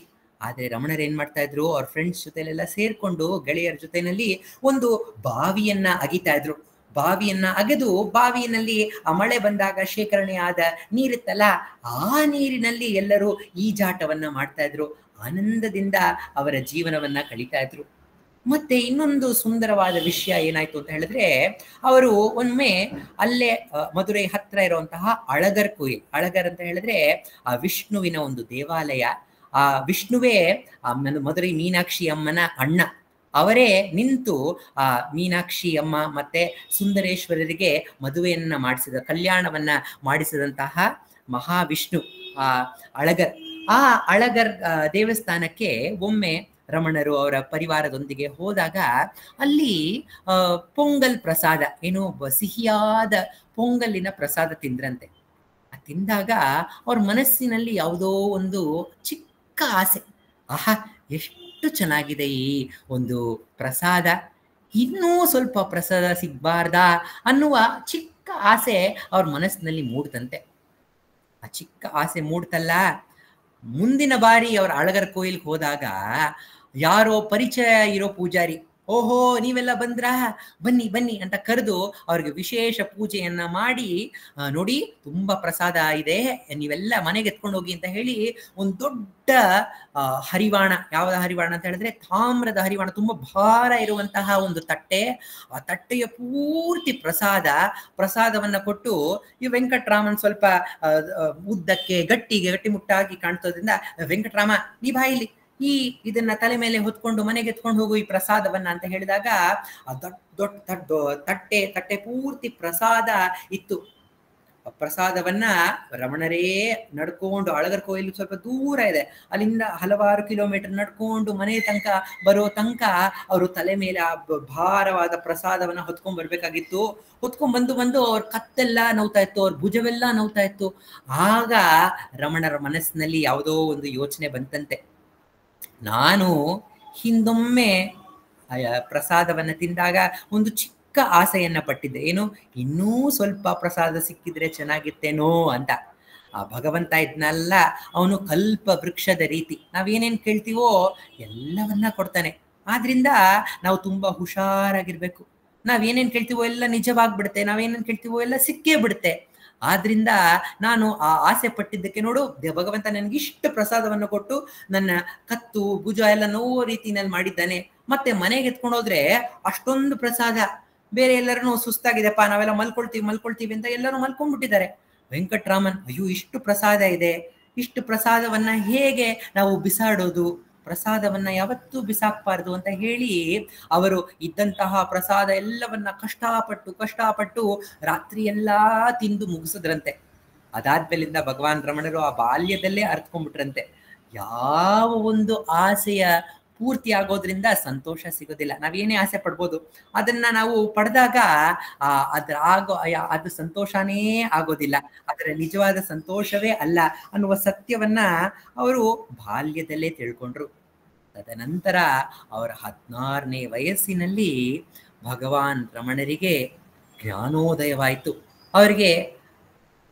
ಅವರು ಒಬ್ಬರೇ ಅವರ ಆ ಚಿಕ್ಕಪ್ಪನ ಮನೆ ಮಹಡಿಯಲ್ಲಿ ಇದ್ದಾಗ ಅವರಿಗೆ ಆ ಕ್ಷಣ ಸಾವಿನ ಭಯ ಉಂಟಾಯ್ತು. ನಾನು ಇನ್ನೇನು ಸಾಯ್ತಾ ಇದ್ದೇನೆ, ಇದರಿಂದ ಯಾವ ಪಾರಾಗೋದಕ್ಕೆ ಯಾವ ಒಂದು ಮಾರ್ಗವೂ ಇಲ್ಲ. ಯಾರ ಹತ್ರ ಕೇಳಿದ್ರು, ಈಗ ನನ್ನ ಬಂಧು ಬಳಗರ ಹತ್ರ ಹೋದ್ರು ಅಥವಾ ಡಾಕ್ಟರ್ ಹತ್ರ ಹೋದ್ರು ಯಾರೂ ಅದನ್ನ ಸರಿ ಮಾಡೋಕ್ಕಾಗೋದಿಲ್ಲ, ನಾನೇ ಅದನ್ನ ಎದುರಿಸ್ಬೇಕು. ಈ ಸಾವು ಎಂದರೆ ಏನು, ಎದುರಿಸಿಯೇ ಬಿಡೋಣ ಅಂತ ಧೈರ್ಯವನ್ನ ಮಾಡಿ ಆ ಸಾವನ್ನ ಎದುರಿಸಿ ನೋಡ್ತಾರೆ. ಸಾವನ್ನ ಎದುರಿಸಿದಾಗ ಸತ್ತಂತೆ ಅವರ ದೇಹವನ್ನ ಬಿರುಸಾಗಿ ಮಾಡಿಕೊಂಡು ಆ ನೆಲದ ಮೇಲೆ ಕೈಕಾಲನ್ನ ಚಾಚಿಕೊಂಡು ಹೆಣದ ರೀತಿ ಅವರಾಗ್ಬಿಡ್ತಾರೆ. ಹೆಣದ ರೀತಿ ಆದಾಗ ಈ ದೇಹ ಈಗ ಸತ್ತಿದೆ, ಈ ದೇಹದಿಂದ ಯಾವ ಮಾತು ಹೊರಬರ್ತಾ ಇಲ್ಲ, ಅವರು ಯಾವ ಯೋಚನೆ ಬಗ್ಗೆನೂ ಮಾತಾಡ್ತಾ ಇಲ್ಲ. ಯಾಕಂದ್ರೆ ಭಗವಾನ್ ರಮಣರಿಗೆ ಮನಸ್ಸೇ ಇಲ್ಲ, ಯಾವ ಮಾತು ಹೊರಬರೋ ರೀತಿನಲ್ಲಿ ಮೌನವಾಗೋದ್ರು. ತಮ್ಮ ಉಸಿರಾಟವನ್ನ ನಿಲ್ಲಿಸ್ಕೊಂಡ್ರು, ಅವರ ಹೃದಯ ಬಡಿತವನ್ನ ನಿಲ್ಲಿಸ್ಕೊಂಡ್ರು.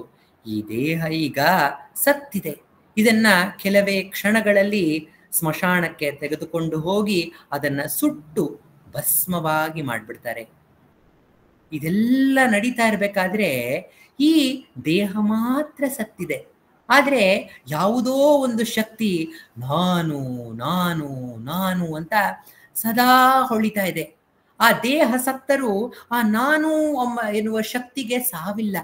ಆದ್ರಿಂದ ನಾನು ಈ ಸಾಯುವ ದೇಹವೇ ಅಲ್ಲ, ನಾನೇ ಸಾವೇ ಇಲ್ಲದ ಆತ್ಮವಸ್ತುವೇ ನಾನು, ಆ ನಾನು ಎನ್ನುವ ವಸ್ತುವೇ ನಾನು ಅನ್ನುವ ಸತ್ಯವನ್ನ 16ನೇ ವಯಸ್ಸಿನಲ್ಲೇ ತಿಳಿದು ಅವರ ಜ್ಞಾನೋದಯವನ್ನ ಪಡಿತಾರೆ.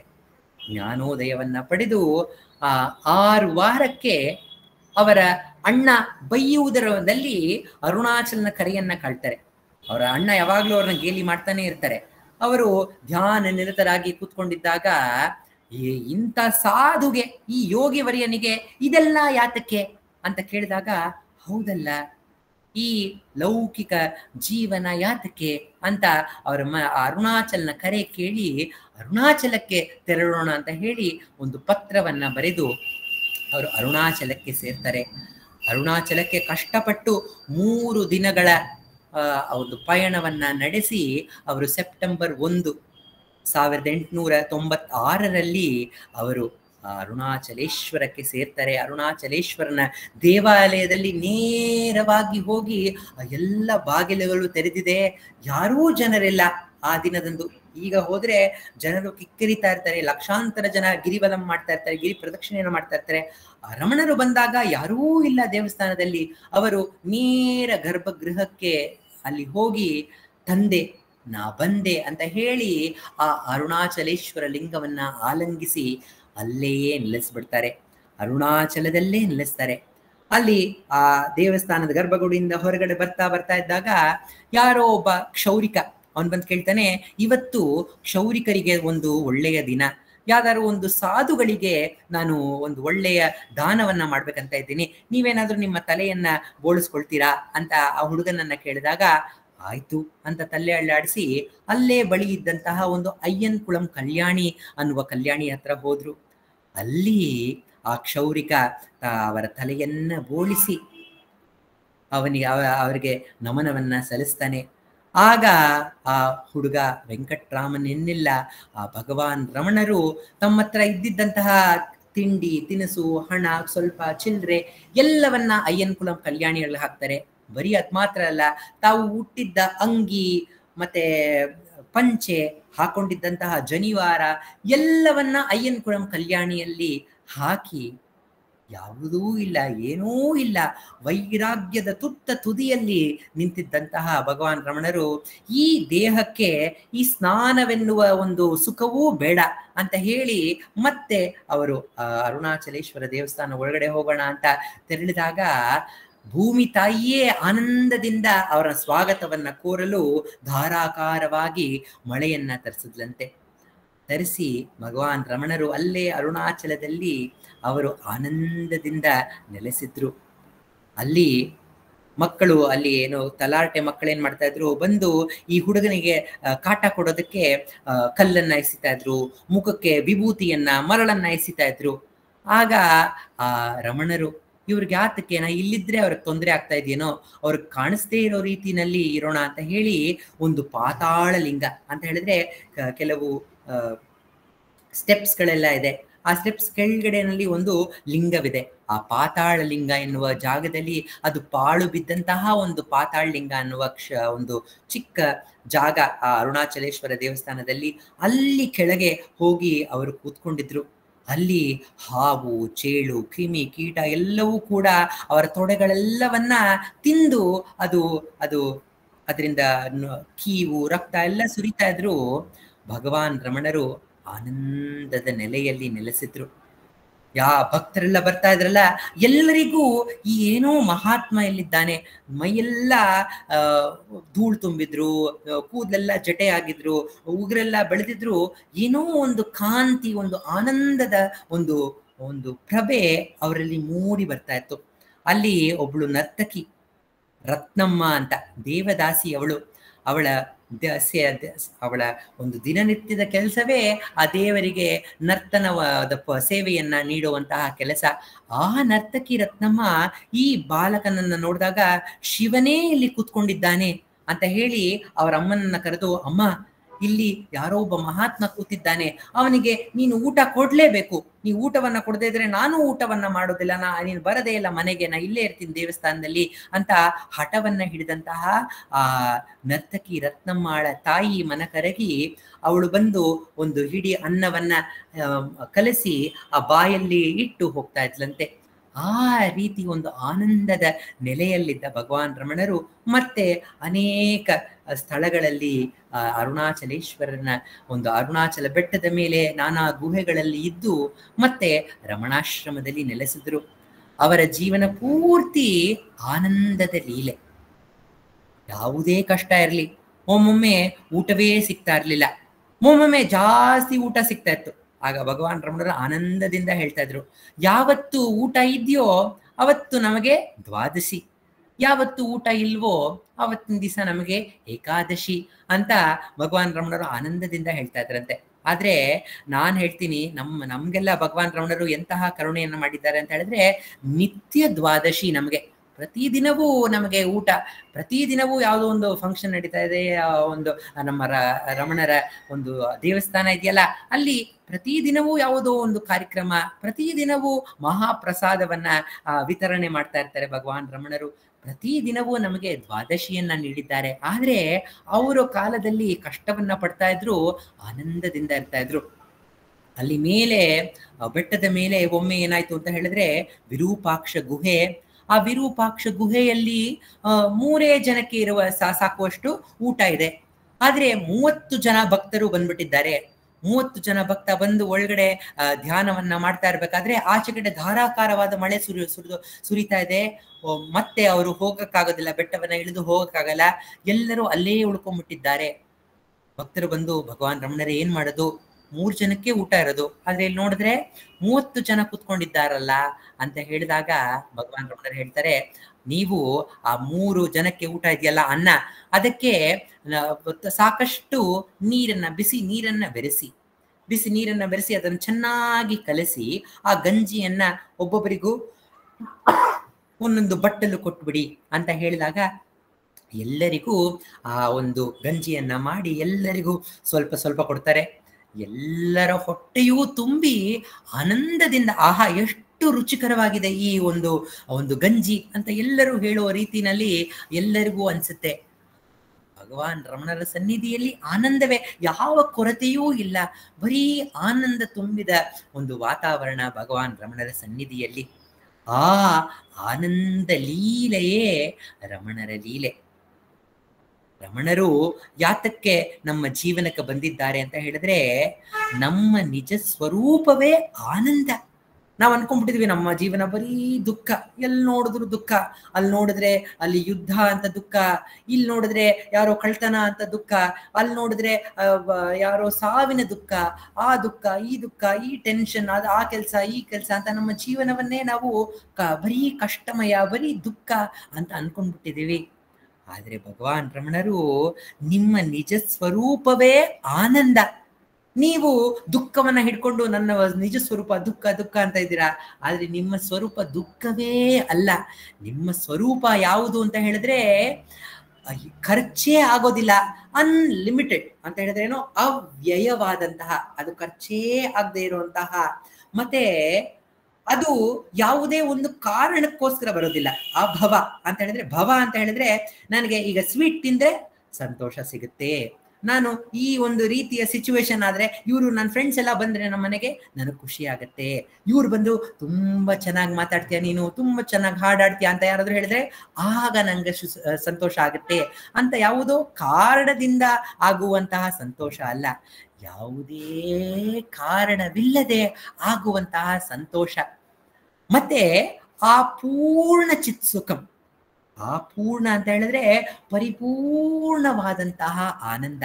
ಯಾವ ಆನಂದದಲ್ಲಿ ಯಾವುದೇ ರೀತಿಯ ಕಲ್ಮಶ ಇಲ್ಲವೋ, ಬೇರೆ ಯಾವುದರ ನಮ್ಮ ಲೌಕಿಕ ಆನಂದ ಅಂತ ಹೇಳಿದ್ರೆ ನಮ್ಗೇನಾದ್ರೂ ಒಂದು ಸಿಕ್ಕಿದಾಗ ಆಹಾ ಸಿಕ್ಕಿದೆ ಅಂತ ಆನಂದದ ಜೊತೆನಲ್ಲಿ ಏನಾದ್ರು ಕಳ್ಕೊಂಡ್ಬಿಡ್ತೀವ, ಇದನ್ನ ಕಳೆದೋದ್ರೆ ಅಂತ ಒಂದು ಭಯ ಸೇರಿ ಬರುತ್ತೆ.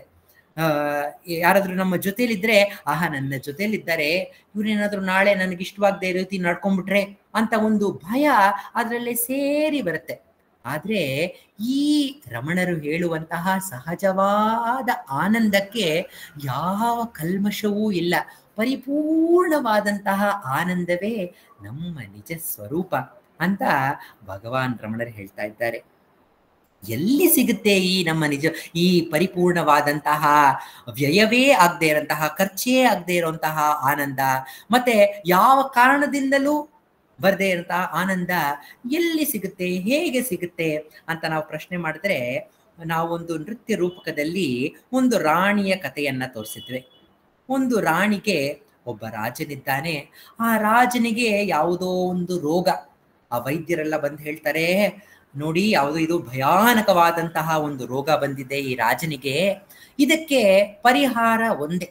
ಏನು ಪರಿಹಾರ ಅಂತ ಹೇಳಿದ್ರೆ, ರಾಜ ಒಂದು ಸಂತೋಷವಾಗಿರುವಂತಹ, ಪರಿಪೂರ್ಣವಾಗಿ ಸಂತೋಷವಾಗಿರುವಂತಹ ಒಬ್ಬ ವ್ಯಕ್ತಿಯ ಅಂಗಿಯನ್ನ ಧರಿಸಿದ್ರೆ ಅವನಿಗೆ ಈ ರೋಗ ವಾಸಿಯಾಗತ್ತೆ ಅಂತ ರಾಣಿಗೆ ಹೇಳ್ತಾರೆ.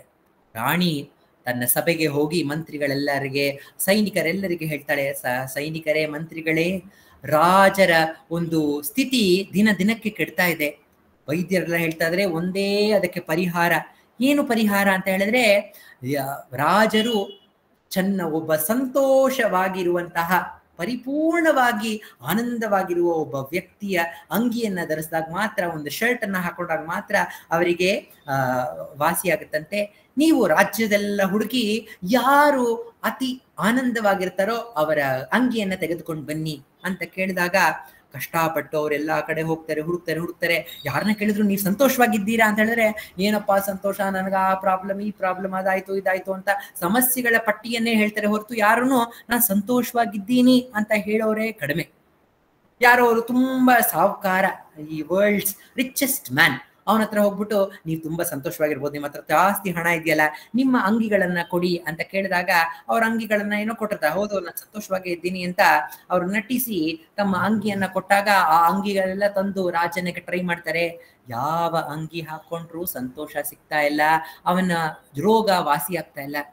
ಆಗ ಆ ರಾಣಿಯೇ ಏನ್ ಮಾಡ್ತಾಳೆ, ನಾನೇ ಹುಡ್ಕೊಂಡ್ ಬರ್ತೀನಿ ಈ ಸಂತೋಷವಾಗಿರೋ ವ್ಯಕ್ತಿಯ ಅಂಗಿಯನ್ನ ಅಂತ ಹೇಳಿ, ಆನಂದದಿಂದ ನರ್ತನ ಮಾಡುವಂತಹ ಜಾಯ್ ಡಾನ್ಸರ್ಸ್ ಅವ್ರ ಹತ್ರ ಹೋಗಿ ನೋಡ್ತಾನೆ. ಇವರೆಲ್ಲ ಎಷ್ಟು ಸಂತೋಷವಾಗಿ ಡಾನ್ಸ್ ಮಾಡ್ತಾ ಇದ್ದಾರಲ್ಲ, ನರ್ತನವನ್ನ ಮಾಡ್ತಾ ಇದ್ದಾರಲ್ಲ, ಇವ್ರ ಅಂಗಿ ತಗೊಂಡ್ ಹೋಗಿ ರಾಜನ್ ಹಾಕ್ಬೇಕು ಅಂತ ಮನ್ಸಲ್ಲಿ ಅನ್ಕೊಳ್ತಾ ಇದ್ದ ಕೂಡಲೇ ಆ ನರ್ತನವನ್ನ ಮಾಡ್ತಾ ಇರ್ಬೇಕಾದ್ರೆ ಒಂದು ಹಾವಿನ ಪ್ರವೇಶ ಆಗುತ್ತೆ.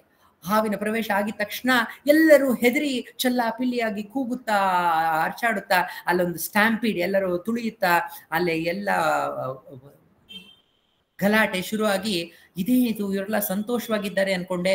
ಒಂದು ಕ್ಷಣ, ಒಂದು ಹಾವಿನ ಪ್ರವೇಶ ಆಗಿದ ಕೂಡಲೇ ಒಂದು ಪರಿಸ್ಥಿತಿಯೇ ಚೇಂಜ್ ಆಗೋಯ್ತಲ್ಲ. ಆ ಜಾಯ್ ಡಾನ್ಸರ್ಸ್ ಎಲ್ಲಾನು ವರಿ ಡಾನ್ಸರ್ಸ್, ಹೆದರ್ಕೊಂಡಿರೋ ಡಾನ್ಸರ್ಸ್ ಆಗೋದ್ರಲ್ಲ ಅಂತ ಹೇಳಿ ಅವಳು ಮತ್ತೆ ಸಂತೋಷ ಭರಿತ ವ್ಯಕ್ತಿಯನ್ನ ಹುಡ್ಕೊಂಡು ಹೋಗ್ತಾಳೆ. ಮಕ್ಕಳು ಸದಾ ಸಂತೋಷವಾಗಿರ್ತಾರೆ, ಅವ್ರ ಹತ್ರ ಅಂಗಿಯನ್ನ ಪಡೆಯೋಣ ಅಂತ ಹೇಳಿ ಮಕ್ಕಳ ಹತ್ರ ಹೋದ್ರೆ, ಮಕ್ಕಳ ಅಂಗಿ ಸೈಜ್ ರಾಜನಿಗೆ ಆಗೋದಿಲ್ಲ. ಆದ್ರಿಂದ ಮಕ್ಕಳ ಬನ್ನಿ ಇಲ್ಲಿ, ನೀವೆಲ್ಲ ಎಷ್ಟು ಚೆನ್ನಾಗಿ ಆಟ ಆಡ್ತಾ ಇದ್ದೀರಲ್ಲ, ನಾನು ನಿಮ್ಗೊಂದು ಅಂಗಿ ಕೊಡ್ತೀನಿ, ಈ ಅಂಗಿನ ಹಾಕೋಬೇಕು, ಹಾಕೊಂಡು ಒಂದ್ ಸ್ವಲ್ಪ ಹೊತ್ತು ಆಟ ಆಡಿ ಮತ್ತೆ ನನಗೆ ಅಂಗಿಯನ್ನ ಕೊಡ್ತೀರಾ ಅಂತ ಆ ಮಕ್ಕಳನ್ನ ಕೇಳಿದಾಗ, ಒಬ್ಬ ಮಗು ಹಾ ನಾ ಮಾಡ್ತೀನಿ ಅಂತ ಹೇಳ್ಬಿಟ್ಟು ಸುಂದರವಾದ ರಾಜನ ಅಂಗಿಯನ್ನ ಹಾಕೊಳ್ತಾನೆ. ಹಾಕೊಂಡು ರಾಜನ ಒಂದು ಆಟವನ್ನ ಆಡ್ತಾನೆ. ಎಲ್ಲರಿಗೂ ಕಮಾಂಡ್ ಮಾಡ್ತಾನೆ, ನೀ ಬಂದೆ ಇದನ್ನ ಕೆಲಸ ಮಾಡು, ಮಂತ್ರಿಗಳೇ ನೀವು ಆ ಕೆಲಸ ಮಾಡಿ, ಸೈನಿಕರೇ ನೀವು ಆ ಕೆಲಸ ಮಾಡಿ ಅಂತ ಎಲ್ಲ ಆಟವನ್ನ ಆಡ್ತಾನೆ. ಆಟ ಮುಗಿಸಿದಾನೆ. ರಾಣಿ ಹೋಗಿ ಕೇಳ್ತಾಳೆ, ಬಾಯಿಲಿ ತುಂಬಾ ಚೆನ್ನಾಗಿ ಆಟ ಆಡ್ದೆ ನೀನು, ಕೊಡು ಈ ಅಂಗಿ ಕೊಡು ಅಂತ ಕೇಳಿದಾಗ ಆ ಮಗು ಹೇಳ್ತೆ, ಈ ಅಂಗಿ ತುಂಬಾ ಚೆನ್ನಾಗಿದೆ, ನನಗೆ ಬೇಕು ಅಂಗಿ, ನಾನ್ ಕೊಡೋದಿಲ್ಲ ಅಂತ ಆ ಮಗು ಕೊಡಲ್ಲ ಅಂತ ಹಠ ಮಾಡ್ತಾ ಇದೆ. ಆಗ ರಾಣಿ ಹೇಳ್ತಾಳೆ, ನೋಡು, ಮಹಾರಾಜನಿಗೆ ತುಂಬಾ ಹುಷಾರಿಲ್ಲ, ಅವನಿಗೆ ಈ ಅಂಗಿ ಬೇಕಂತೆ, ನಾನು ನಿನಗೆ ಬೇರೆ ಅಂಗಿ ಕೊಡ್ತೀನಿ, ಈ ಅಂಗಿ ತಗೋ, ಈ ಅಂಗಿ ವಾಪಸ್ ಕೊಡು ಅಂತ ಕೇಳಿದಾಗ ಆ ಮಗು ಏನ್ ಹೇಳ್ತು, ಅಯ್ಯೋ 2 ಅಂಗಿನ, ನಂಗೆ 2 ಅಂಗಿನೂ ನನಗೇ ಬೇಕು, ನನಗೊಂದ್ ಬೇಕು, ನನ್ನ ತಮ್ಮನಿಗೊಂದ್ ಬೇಕು, ನಾನ್ ಕೊಡೋದಿಲ್ಲ ಅಂತ 2 ಅಂಗಿನೂ ಕೈನಲ್ಲಿ ಇಟ್ಕೊಂಡು ದುಃಖ ಅಳೋಕ್ ಶುರು ಮಾಡ್ತಾನೆ. ಆಗ ರಾಣಿಗೆ ಅನ್ಸುತ್ತೆ, ಅಯ್ಯೋ ಇದೇನಿದು, ನಾನು ಸಂತೋಷವಾಗಿರೋ ವ್ಯಕ್ತಿನ ಹುಡ್ಕೊಂಬಂದೆ, ಎಲ್ಲೂ ಸಂತೋಷ ಇಲ್ವಾ. ಅವಳ ಸಖಿಯನ್ನ ಕೇಳ್ತಾಳೆ, ಓ ಸಖಿಯೇ, ಈ ಪ್ರಪಂಚದಲ್ಲಿ ಸುಖ ಅನ್ನೋದೇ ಇಲ್ವಾ, ಬರೀ ದುಃಖಮಯವೇ, ಎಲ್ಲಿ ನೋಡಿದ್ರು ನ್ಯಾಚುರಲ್ ಕೆಲಾಮಿಟೀಸ್, ವಾಲ್ಕೆನೋ, ಭೂಕಂಪ, ಮಳೆ, ಸುಂಟ್ರ ಗಾಳಿ ಇದೇ ಬರ್ತಾ ಇದೆ. ಮತ್ತೆ ಎಲ್ಲೂ ನೋಡಿದ್ರು ಸಾವು, ನೋವು, ರೋಗ, ರುಜಿನ ಎಲ್ಲವೂ, ಈ ಪ್ರಪಂಚ ಕೂಡ ಎಲ್ಲವೂ ದುಃಖಭರಿತವಾಗಿ ನನ್ಗೆ ಕಾಣ್ತಾ ಇದೆಯಲ್ಲ, ಈ ಪ್ರಪಂಚದಲ್ಲಿ ಸಂತೋಷವೇ ಇಲ್ವಾ, ಯಾರು ಆನಂದದಿಂದ ಇರುವ ವ್ಯಕ್ತಿವೇ ಇಲ್ವಾ ಅಂತ ಆ ಸಖಿಯನ್ನ ಕೇಳಿದಾಗ ಆ ಸಖಿ ಹೇಳ್ತಾಳೆ, ನನಗೊಬ್ಬ ಸಂತೋಷವಾಗಿರೋ ಒಬ್ಬ ವ್ಯಕ್ತಿಯ ಪರಿಚಯ ಇದೆ, ಬಾ ಕರ್ಕೊಂಡು ಹೋಗ್ತೀನಿ ಅಂತ ಹೇಳಿ ಅರುಣಾಚಲಕ್ಕೆ ಕರ್ಕೊಂಡ್ಬರ್ತಾಳೆ. ಆ ಅರುಣಾಚಲದಲ್ಲಿ ರಮಣನ ಸನ್ನಿಧಿಗೆ ಕರ್ಕೊಂಡ್ಬರ್ತಾಳೆ. ಕರ್ಕೊಂಬಂದು, ರಾಣಿ ನೋಡು, ಅಲ್ಲಿದ್ದಾನಲ್ಲ ಅವನು ಸಂತೋಷವಾಗಿದ್ದಾನೆ, ಅವನ ಸನ್ನಿಧಿಯಲ್ಲಿ ಪ್ರಾಣಿ, ಪಕ್ಷಿ, ಗಿಡ, ಮರ, ಮನುಷ್ಯರು, ಚಿಕ್ಕ ಮಕ್ಕಳು, ವೃದ್ಧರು ಎಲ್ಲರೂ ಆನಂದದಿಂದ ಇದ್ದಾರೆ. ಆ ಅಪರಿಮಿತವಾದ ಆನಂದ, ಶಾಂತಿ ಅವನ ಸನ್ನಿಧಿಯಲ್ಲಿದ್ದಾನೆ. ಅವನು ಎಲ್ಲರಿಗೂ ಆನಂದವನ್ನ ಹಂಚ್ತಾ ಇದ್ದಾನೆ. ನೋಡು, ಅವನೇ ಈ ಪ್ರಪಂಚದಲ್ಲಿ ಇರುವಂತಹ ಆನಂದ ಮಯವಾದ ವ್ಯಕ್ತಿ ಅಂತ ಹೇಳಿದಾಗ ಆ ರಾಣಿ ನೋಡ್ತಾಳೆ, ಆನಂದಮಯವಾಗಿ ನೋಡ್ತಾಳೆ, ಆಹಾ ಸಂತೋಷ ಪಡ್ತಾಳೆ. ಆದ್ರೆ ಮತ್ತೆ ಅಳೋದಕ್ಕೆ ಪ್ರಾರಂಭಿಸ್ತಾಳೆ. ಯಾತಕ್ಕೆ ಕಳ್ತಾ ಇದ್ಯಾ ಅಂತ ರಮಣರು ಕೇಳಿದಾಗ, ನಾನು ವಿಶ್ವವೆಲ್ಲ ಹುಡುಕಿ ಯಾರು ಸಂತೋಷವಾಗಿದ್ದಾನೆ ಅಂತ ಹುಡುಕ್ತಾ ಇದ್ದೆ. ಇಲ್ಲಿ ಆನಂದ ಸ್ವರೂಪಳೇ ಆದ ಒಬ್ಬ ವ್ಯಕ್ತಿಯನ್ನ ನೋಡ್ತಾ ಇದ್ದೀನಿ. ಆದ್ರೆ ಈ ವ್ಯಕ್ತಿ ಯಾವ ಅಂಗಿಯನ್ನು ಧರಿಸ್ಕೊಂಡಿಲ್ವಲ್ಲ, ಬರೀ ಒಂದು ಕೌಪೀನವನ್ನ ಧರಿಸಿದ್ದಾನಲ್ಲ. ಆದ್ರೆ ಮಹರ್ಷಿಗಳೇ, ನಿಮ್ಮ ಆನಂದದ ರಹಸ್ಯ ಏನು ತಿಳಿಸಿ ಅಂತ ಆ ರಾಣಿ ರಮಣರಲ್ಲಿ ಕೇಳಿದಾಗ ರಮಣರು ಹೇಳ್ತಾರೆ, ನಿನ್ನ ನಿಜ ಸ್ವರೂಪವೇ ಆನಂದ, ಆ ಆನಂದದ ಕಡೆಗೆ ನಿನ್ನ ಗಮನವನ್ನ ಹರಿಸು ಅಂತ ರಾಣಿಯಲ್ಲಿ ಹೇಳಿದಾಗ, ಹೇಗೆ ನಾ ಹರಿಸ್ಲಿ? ನೀವು ಸಂತೋಷ ಯಾತಕ್ಕಿರ್ಬೋದು ಅಂತ ಹೇಳಿದ್ರೆ, ನಿಮ್ಮ ಹತ್ರ ಯಾವುದೇ ಒಂದು ಐಶು ಆರಾಮು ಸಿರಿ ಸಂಪತ್ತು ಏನೂ ಇಲ್ಲ, ಆದ್ರಿಂದ ನೀವು ಸಂತೋಷವಾಗಿದ್ದೀರಾ ಅಂತ ಅನ್ಸುತ್ತೆ. ನನ್ನ ಹತ್ರ ಈ ಅರಮನೆ ದುಡ್ಡು ಕಾಸು ಇದೆಲ್ಲ ಇದೆ, ಆದ್ರಿಂದ ನಾನು ಚಿಂತಾಗ್ರಸ್ತಳಾಗಿದ್ದೇನೆ, ಬರೀ ದುಃಖವೇ ನನ್ನ ಬಾಳಾಗಿದೆ ಅಂತ ಹೇಳಿದಾಗ ರಮಣರು ಹೇಳ್ತಾರೆ, ಈ ಆಸ್ತಿ ಅಂತಸ್ತು ಇದ್ರಲ್ಲಿ ದುಃಖ ಇದೆ ಅಂತ ಹೇಳಿದ್ರೆ, ಭಿಕ್ಷುಕರ ಹತ್ರ ಏನೂ ಇಲ್ಲ ತಾನೆ. ಭಿಕ್ಷುಕರ ಹತ್ರ ಯಾವ ಬಟ್ಟೆಯೂ ಇಲ್ಲ, ಯಾವ ಮನೆಯೂ ಇಲ್ಲ, ಯಾವ ಒಂದು ಸೌಕರ್ಯವೂ ಇಲ್ಲ. ಅವರು ಆನಂದಮಯ ಜೀವನವನ್ನು ನಡೆಸ್ತಾ ಇರ್ಬೋದು ತಾನೆ.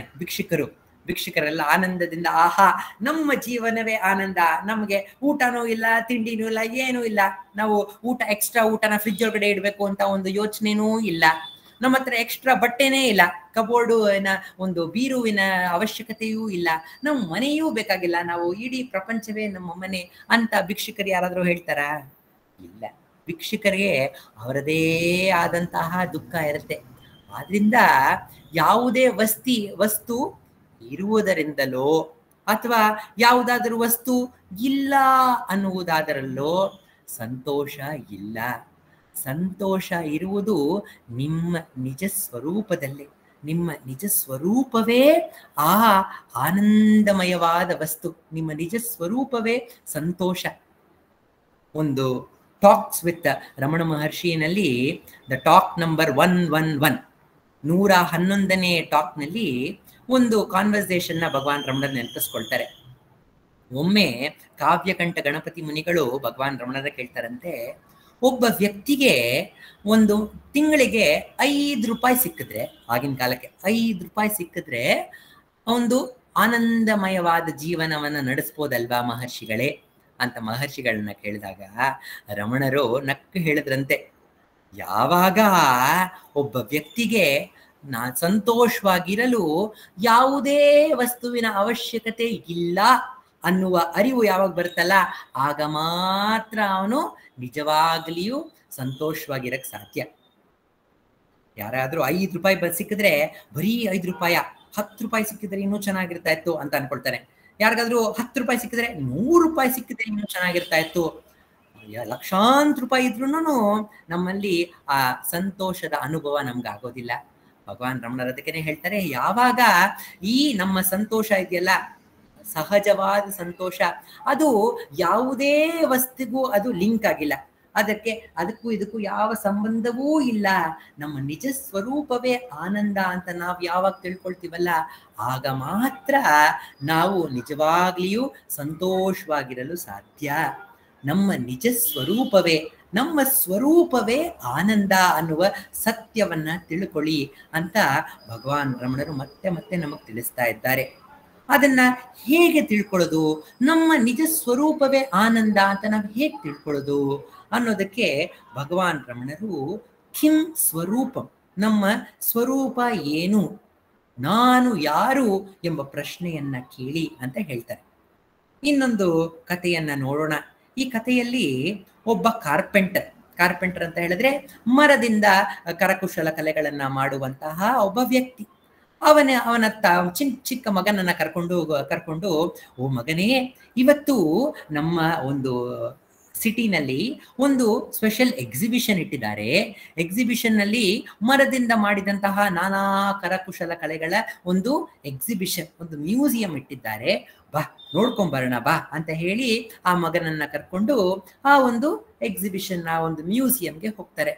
ಆ ಮ್ಯೂಸಿಯಂ ಇನ್ನೇನು ಅವ್ರು ಪ್ರವೇಶಿಸಬೇಕು, ಆ ಪ್ರವೇಶಿಸುವ ಮೊದಲನೇ ಸೆಕ್ಷನ್ ನಲ್ಲೇ ಕ್ರೂರವಾದಂತಹ ಸಿಂಹದ ಒಂದು ಮೂರ್ತಿ, ಅದರ ಮುಂದೆ ಒಂದು ಮದವೇರಿದ ಒಂದು ಒಂಟಿ ಆನೆಯ ಒಂದು ಆಕೃತಿ, ಅದರ ಮುಂದೆ ಮೊಸಳೆಯ ಒಂದು ಆಕೃತಿ, ಅದರ ಮುಂದೆ ಡೈನಾಸರ್ನ ಆಕೃತಿ, ಈ ರೀತಿ ಭಯಾನಕವಾದಂತಹ ಎಲ್ಲ ಮರದಿಂದ ಮಾಡಿದಂತಹ ಆಕೃತಿಗಳನ್ನ ಆ ಮಗುವು ನೋಡಿದ ತಕ್ಷಣ, ಅಪ್ಪ ಇದೆಲ್ಲ ನೋಡಿದ ತಕ್ಷಣ ನಂಗೆ ಭಯ ಆಗ್ತಾ ಇದೆ, ಬೇಡ ನೋಡೋದು, ಈ ಎಕ್ಸಿಬಿಷನ್ ನೋಡೋದು ಬೇಡ, ಮನೆಗೆ ಹೋಗೋಣ ಬಾ ಅಂತ ಅಪ್ಪನಲ್ಲಿ ಕೇಳಿದಾಗ ತಂದೆ ಹೇಳ್ತಾರೆ, ಬೇಡ ಈ ಸೆಕ್ಷನ್ ಬೇಡ, ಮುಂದಕ್ಕೆ ಹೋಗೋಣ, ಬೇರೆ ಇನ್ನೊಂದು ಭಾಗ ಇದೆ ಅದನ್ನ ನೋಡ್ಕೊಂಡ್ ಬರೋಣ ಅಂತ ಹೇಳಿ ಆ ಮಗನನ್ನ ಇನ್ನೊಂದು ಭಾಗಕ್ಕೆ ಕರ್ಕೊಂಡು ಹೋದಾಗ ಅಲ್ಲಿ ನಾನಾ ರೀತಿಯ ಸುಂದರವಾದಂತಹ ಕರಕುಶಲ ಸಾಮಗ್ರಿಗಳೆಲ್ಲ ಇದೆ.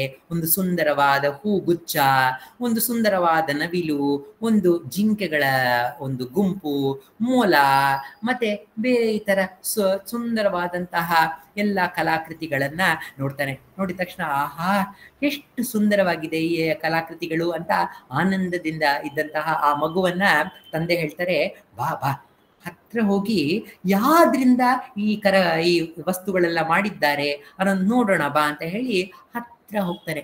ಹತ್ರ ಹೋಗಿ ಮುಟ್ತಾನೆ, ಪ್ರತಿಯೊಂದು ವಸ್ತುವನ್ನ ಮುಟ್ತಾನೆ. ಓಹೋ, ಇದೆಲ್ಲವೂ ಮರದಿಂದ ಮಾಡಿದ್ದಾರೆ. ಪ್ರತಿದಿನವೂ ಅಪ್ಪ ಈ ಮರದಲ್ಲೇ ತಾನೇ ಕೆಲಸ ಮಾಡ್ತಾ ಇರ್ತಾರೆ. ನಾನು ದಿನವೂ ಅಪ್ಪ ಕೆಲಸ ಮಾಡೋದನ್ನ ನೋಡ್ತೀನಿ. ಅಪ್ಪ ಏನಾದ್ರು ಅದನ್ನ ತಗೊಂಬ ಅಂತ ಹೇಳಿದ್ರೆ ನಾನೇ ಅದನ್ನ ಅವ್ರಿಗೆ ಕೊಡ್ತೀನಿ. ಈ ವಸ್ತುವಿನ ಪರಿಚಯ ನನಗಾಗ್ಲೇ ಇದೆಯಲ್ಲ, ಇದು ಬರೀ ಮರ ಅಂತ ಸತ್ಯವನ್ನ ಆ ಒಂದು ಮಗು ತಿಳ್ಕೊಂಡ್ಮೇಲೆ ಅಪ್ಪ ಹೇಳ್ತಾರೆ, ನೋಡಿದ್ಯಲ್ಲ ಮಗು, ಈ ವಸ್ತು ಎಲ್ಲ ಮರದಿಂದ ಮಾಡಿದ್ಯಲ್ಲ, ಅಲ್ಲಿ ಮೊದಲನೇ ಒಂದು ಭಾಗದಲ್ಲಿ ನೋಡಿದ್ಯಲ್ಲ ಅಕ್ರೂರವಾದ ಪ್ರಾಣಿಗಳು, ಅದು ಇದೇ ವಸ್ತುವಿಂದ ಮಾಡಿರೋದು.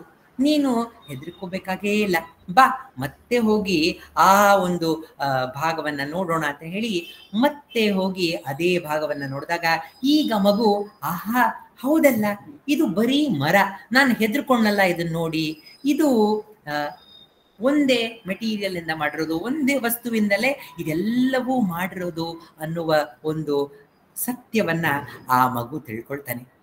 ಭಗವಾನ್ ರಮಣರು ಹೇಳ್ತಾರೆ, ಪ್ರತಿಯೊಂದು ವಸ್ತುವಿನ ಸ್ವರೂಪ ಏನಂತ ಹೇಳಿದ್ರೆ ಒಂದೇ ಸ್ವರೂಪ. ಆ ಆತ್ಮವೇ ಪ್ರತಿಯೊಂದು ವಸ್ತುವೂ ಆಗಿದೆ. ಎಲ್ಲವೂ ಅದೇ ಅಂತ ನಾವು ಹೇಗೆ ಒಪ್ಕೊಳ್ಳೋದು? ಭಗವಾನ್ ರಮಣರು ನಮ್ಮ ಕನಸಿನ ಒಂದು ಉದಾಹರಣೆ ಕೊಡ್ತಾರೆ. ನಾವು ಕನಸಿನಲ್ಲಿ ಮಲ್ಕೊಂಡಿದ್ದಾಗ ಒಂದು ಸುಂದರವಾದ ಕನಸು ಬರುತ್ತೆ. ಆ ಕನಸಿನಲ್ಲಿ ನಾನಾ ರೀತಿಯ ಸುಂದರ ವಸ್ತುಗಳೆಲ್ಲ ನಾವು ಇಟ್ಕೊಂಡಿದ್ದೇವೆ. ಸುಂದರವಾದ ಒಂದು ಮೊಬೈಲ್, ಸುಂದರವಾದಂತಹ ವಸ್ತುಗಳು, ಕಂಪ್ಯೂಟರ್ ಆಗಿರ್ಬೋದು ಅಥವಾ ಐಪ್ಯಾಡ್, ನಮ್ಗೇನೇನು ಬೇಕೋ ಎಲ್ಲ ವಸ್ತುಗಳೆಲ್ಲ ಇಟ್ಕೊಂಡಿದ್ದೇವೆ. ಹಣ ಕಾಸು ಎಲ್ಲ ಒಂದು ಚೀಲವನ್ನ ಇಟ್ಕೊಂಡಿದ್ದೇವೆ. ನಮ್ಮ ಕ್ರೆಡಿಟ್ ಕಾರ್ಡ್ಸ್, ಡೆಬಿಟ್ ಕಾರ್ಡ್ಸ್ ಎಲ್ಲವೂ ಇದೆ. ಅದರಲ್ಲಿ ಪೂರ್ತಿ ಹಣ ತುಂಬಿದೆ. ಈ ರೀತಿ ಸುಂದರವಾದ ಒಂದು ಕನಸು ಬರ್ತಾ ಇರ್ಬೇಕಾದ್ರೆ ಯಾರೋ ಒಬ್ಬ ಕಳ್ಳ ಬಂದು ಎಲ್ಲ ಸಾಮಗ್ರಿಗಳನ್ನೆಲ್ಲ ದೋಚಿ ಅವನು ಓಡ್ ಹೋಗ್ತಾ ಇದ್ದಾನೆ. ಆಗ ಇವನೇನ್ ಮಾಡ್ತಾನೆ, ಇವನು ಅಯ್ಯೋ ಕಳ್ಳ ಹಿಡೀರಿ, ಪೊಲೀಸನ್ನ ಕರೀರಿ, ಪೊಲೀಸ್ ಫೋನ್ ಮಾಡಿ ಅಂತ ಹೇಳಿ ಅವನ ಹಿಂದೆ ಓಡ್ ಹೋಗ್ತಾ ಇದ್ದಾನೆ. ಆಗ ಅದೇ ಕೊಠಡಿಯಲ್ಲಿ ಮಲಗಿರುವಂತಹ ಒಬ್ಬ ಎದ್ದು ಎಚ್ಚರ ಆಗಿ ನೋಡ್ತಾನೆ, ಏನ್ ಮಾಡ್ತಾ ಇದ್ಯಾ? ಕನಸನ್ನ ಕಾಣ್ತಾ ಇದ್ಯಾ ನೀನು? ಎಲ್ಲಿದ್ದಾನೆ ಕಳ್ಳ ಇರೋದು ನಿನ್ನ ಕನಸಿನಲ್ಲಿ ಅಂತ ಎಚ್ಚರ ಮಾಡಿ ಅವನನ್ನ ಹೇಗೆ ಎಚ್ಚರಗೊಳಿಸ್ತಾನಲ್ಲ, ನಾವು ಕನಸನ್ನ ಕಾಣ್ತಾ ಇದ್ದೀವಿ. ನಮ್ಮ ಕನಸಿನಲ್ಲಿ ಬರುವಂತಹ ಪ್ರತಿಯೊಂದು ವಸ್ತುವು ನಮ್ಮ ಚೈತನ್ಯವೇ, ನಮ್ಮ ಮನಸ್ಸಿನ ಕಲ್ಪನೆಗೆ, ಆ ಮನಸ್ಸಿನ ಸೂಕ್ತವಾದ ಮನಸ್ಸಿನ ಯೋಚನೆಗಳೇ ಈ ಕನಸು. ಈ ಕನಸಿನಲ್ಲಿ ನಾನಾ ವಸ್ತುಗಳನ್ನ ನಾವು ನೋಡ್ಬಹುದು, ನಮ್ಗೆ ಇಷ್ಟವಾದವ್ರನ್ನ ನೋಡ್ಬೋದು, ನಮ್ಗೆ ಇಷ್ಟವಾಗದೇ ಇರುವಂತವ್ರನ್ನ ನೋಡ್ಬೋದು. ಎಲ್ಲರೂ ನಾವೇ ಆಗಿರ್ತೇವೆ. ಅದೇ ರೀತಿ ಈ ಪ್ರಪಂಚ ಇದೆಯಲ್ಲ, ನಾನ್ ಬೇರೆ, ಬೇರೆಯವ್ರು ಬೇರೆ, ಅದ್ ಬೇರೆ, ನಮ್ಗಿಷ್ಟವಾದವ್ರು ಇವರು, ನಮ್ಗಿಷ್ಟವಾಗದೇ ಇರೋರು ಇವರು, ಇದೆಲ್ಲ ನಡೆದಾಗ ನಂಗೆ ಇಷ್ಟ ಆಗತ್ತೆ, ಇದೆಲ್ಲ ಆಗದೆ ಇದ್ದಾಗ ನಂಗೆ ದುಃಖ ಆಗತ್ತೆ ಅನ್ನುವ ನಾವು ಭೇದ ಭಾವನೆಲ್ಲ ಮಾಡ್ತಾ ಇದ್ದೀವಲ್ಲ. ಆದ್ರೆ ನಾವೆಲ್ಲರೂ ಒಂದೇ ವಸ್ತುವೆ. ನಮ್ಮ ಸ್ವರೂಪ, ಎಲ್ಲರ ಸ್ವರೂಪವು ಒಂದೇ. ಇದಕ್ಕೆ ತ್ರಿಪುರ ರಹಸ್ಯಂನಲ್ಲಿ ಒಂದು ಒಂದು ಸುಂದರವಾದಂತಹ ಉದಾಹರಣೆ ಕೊಟ್ಟಿದ್ದಾರೆ. ಏನ್ ಕೊಟ್ಟಿದ್ದಾರೆ ಅಂತ ಹೇಳಿದ್ರೆ, ಈ ಪ್ರಪಂಚ ಇದೆಯಲ್ಲ, ಈ ಪ್ರಪಂಚವೆಲ್ಲವೂ ಬ್ರಹ್ಮನ ಕನಸು. ಬ್ರಹ್ಮ ಇದ್ದಾನಲ್ಲ, ಸೃಷ್ಟಿಕರ್ತ ಬ್ರಹ್ಮ, ಅವನು ಕನಸನ್ನ ಕಾಣ್ತಾ ಇದ್ದಾನೆ. ಯಾವ ರೀತಿಯ ಕನಸು? ಈ ಪ್ರಪಂಚ ಅನ್ನೋದಿದೆ, ಈ ಪ್ರಪಂಚದಲ್ಲಿ ನಾನಾ ರೀತಿಯ ಜನರಿದ್ದಾರೆ, ಈ ನಾನಾ ರೀತಿಯ ಜನರು ಈ ರೀತಿ ವರ್ತನೆ ಮಾಡ್ತಾ ಇದ್ದಾರೆ, ಈ ರೀತಿ ಮಾತುಕತೆಗಳನ್ನ ಆಡ್ತಾ ಇದ್ದಾರೆ ಅಂತ ಅವನ ಮನಸ್ಸಿನ ಕಲ್ಪನೆಯ ಒಂದು ಕನಸಿನಲ್ಲಿ ಈ ಪ್ರಪಂಚವನ್ನ ಹೂಡಿದ್ದಾನೆ. ಸೊ ನಾವೆಲ್ಲರೂ ಎಲ್ಲಿದ್ದೇವೆ? ನಾವೆಲ್ಲರೂ ಆ ಬ್ರಹ್ಮನ ಕನಸಿನಲ್ಲಿದ್ದೇವೆ. ಈ ಬ್ರಹ್ಮ ಎಚ್ಚರ ಆಗಿದ ಕೂಡಲೇ ನಾವೆಲ್ಲ ಏನಾಗ್ತೀವಿ? ಬ್ರಹ್ಮ ಕನಸು ಕಾಣ್ತಾ ಇದ್ದಾನೆ, ನಾನು ಬೇರೆ ನೀವ್ ಬೇರೆ ಅಂತ ನಾವೆಲ್ಲರೂ ಈ ಅನುಭವ ನಮಗಾಗ್ತಾ ಇದೆ. ಆದ್ರೆ ಬ್ರಹ್ಮ ಎಚ್ಚರಗೊಂಡಾದ್ಮೇಲೆ ನಾವೆಲ್ಲ ಎಲ್ಲ ಹೋಗ್ತೀವಿ? ನಾವೇ ಆ ಬ್ರಹ್ಮನಾಗ್ತೇವೆ. ಇದೇ ತತ್ವವನ್ನ ಭಗವಾನ್ ರಮಣರು ಹೇಳ್ತಾ ಇದ್ದಾರೆ. ನಾವೆಲ್ಲರೂ ಒಂದೇ, ನಾವೆಲ್ಲರೂ ಆತ್ಮಸ್ವರೂಪರೇ. ನಾವು ಅದಕ್ಕೇನ್ ಮಾಡ್ಬೇಕು ಅಂತ ಹೇಳಿದ್ರೆ, ನಾವೆಲ್ಲ ಈಗ ನಿದ್ದೆ ಮಾಡ್ತಾ ಇದ್ದೇವೆ. ನಿದ್ದೆಯಲ್ಲಿ ಈ ಪ್ರಪಂಚ ಎನ್ನುವ ಕನಸನ್ನ ಕಾಣ್ತಾ ಇದ್ದೇವೆ.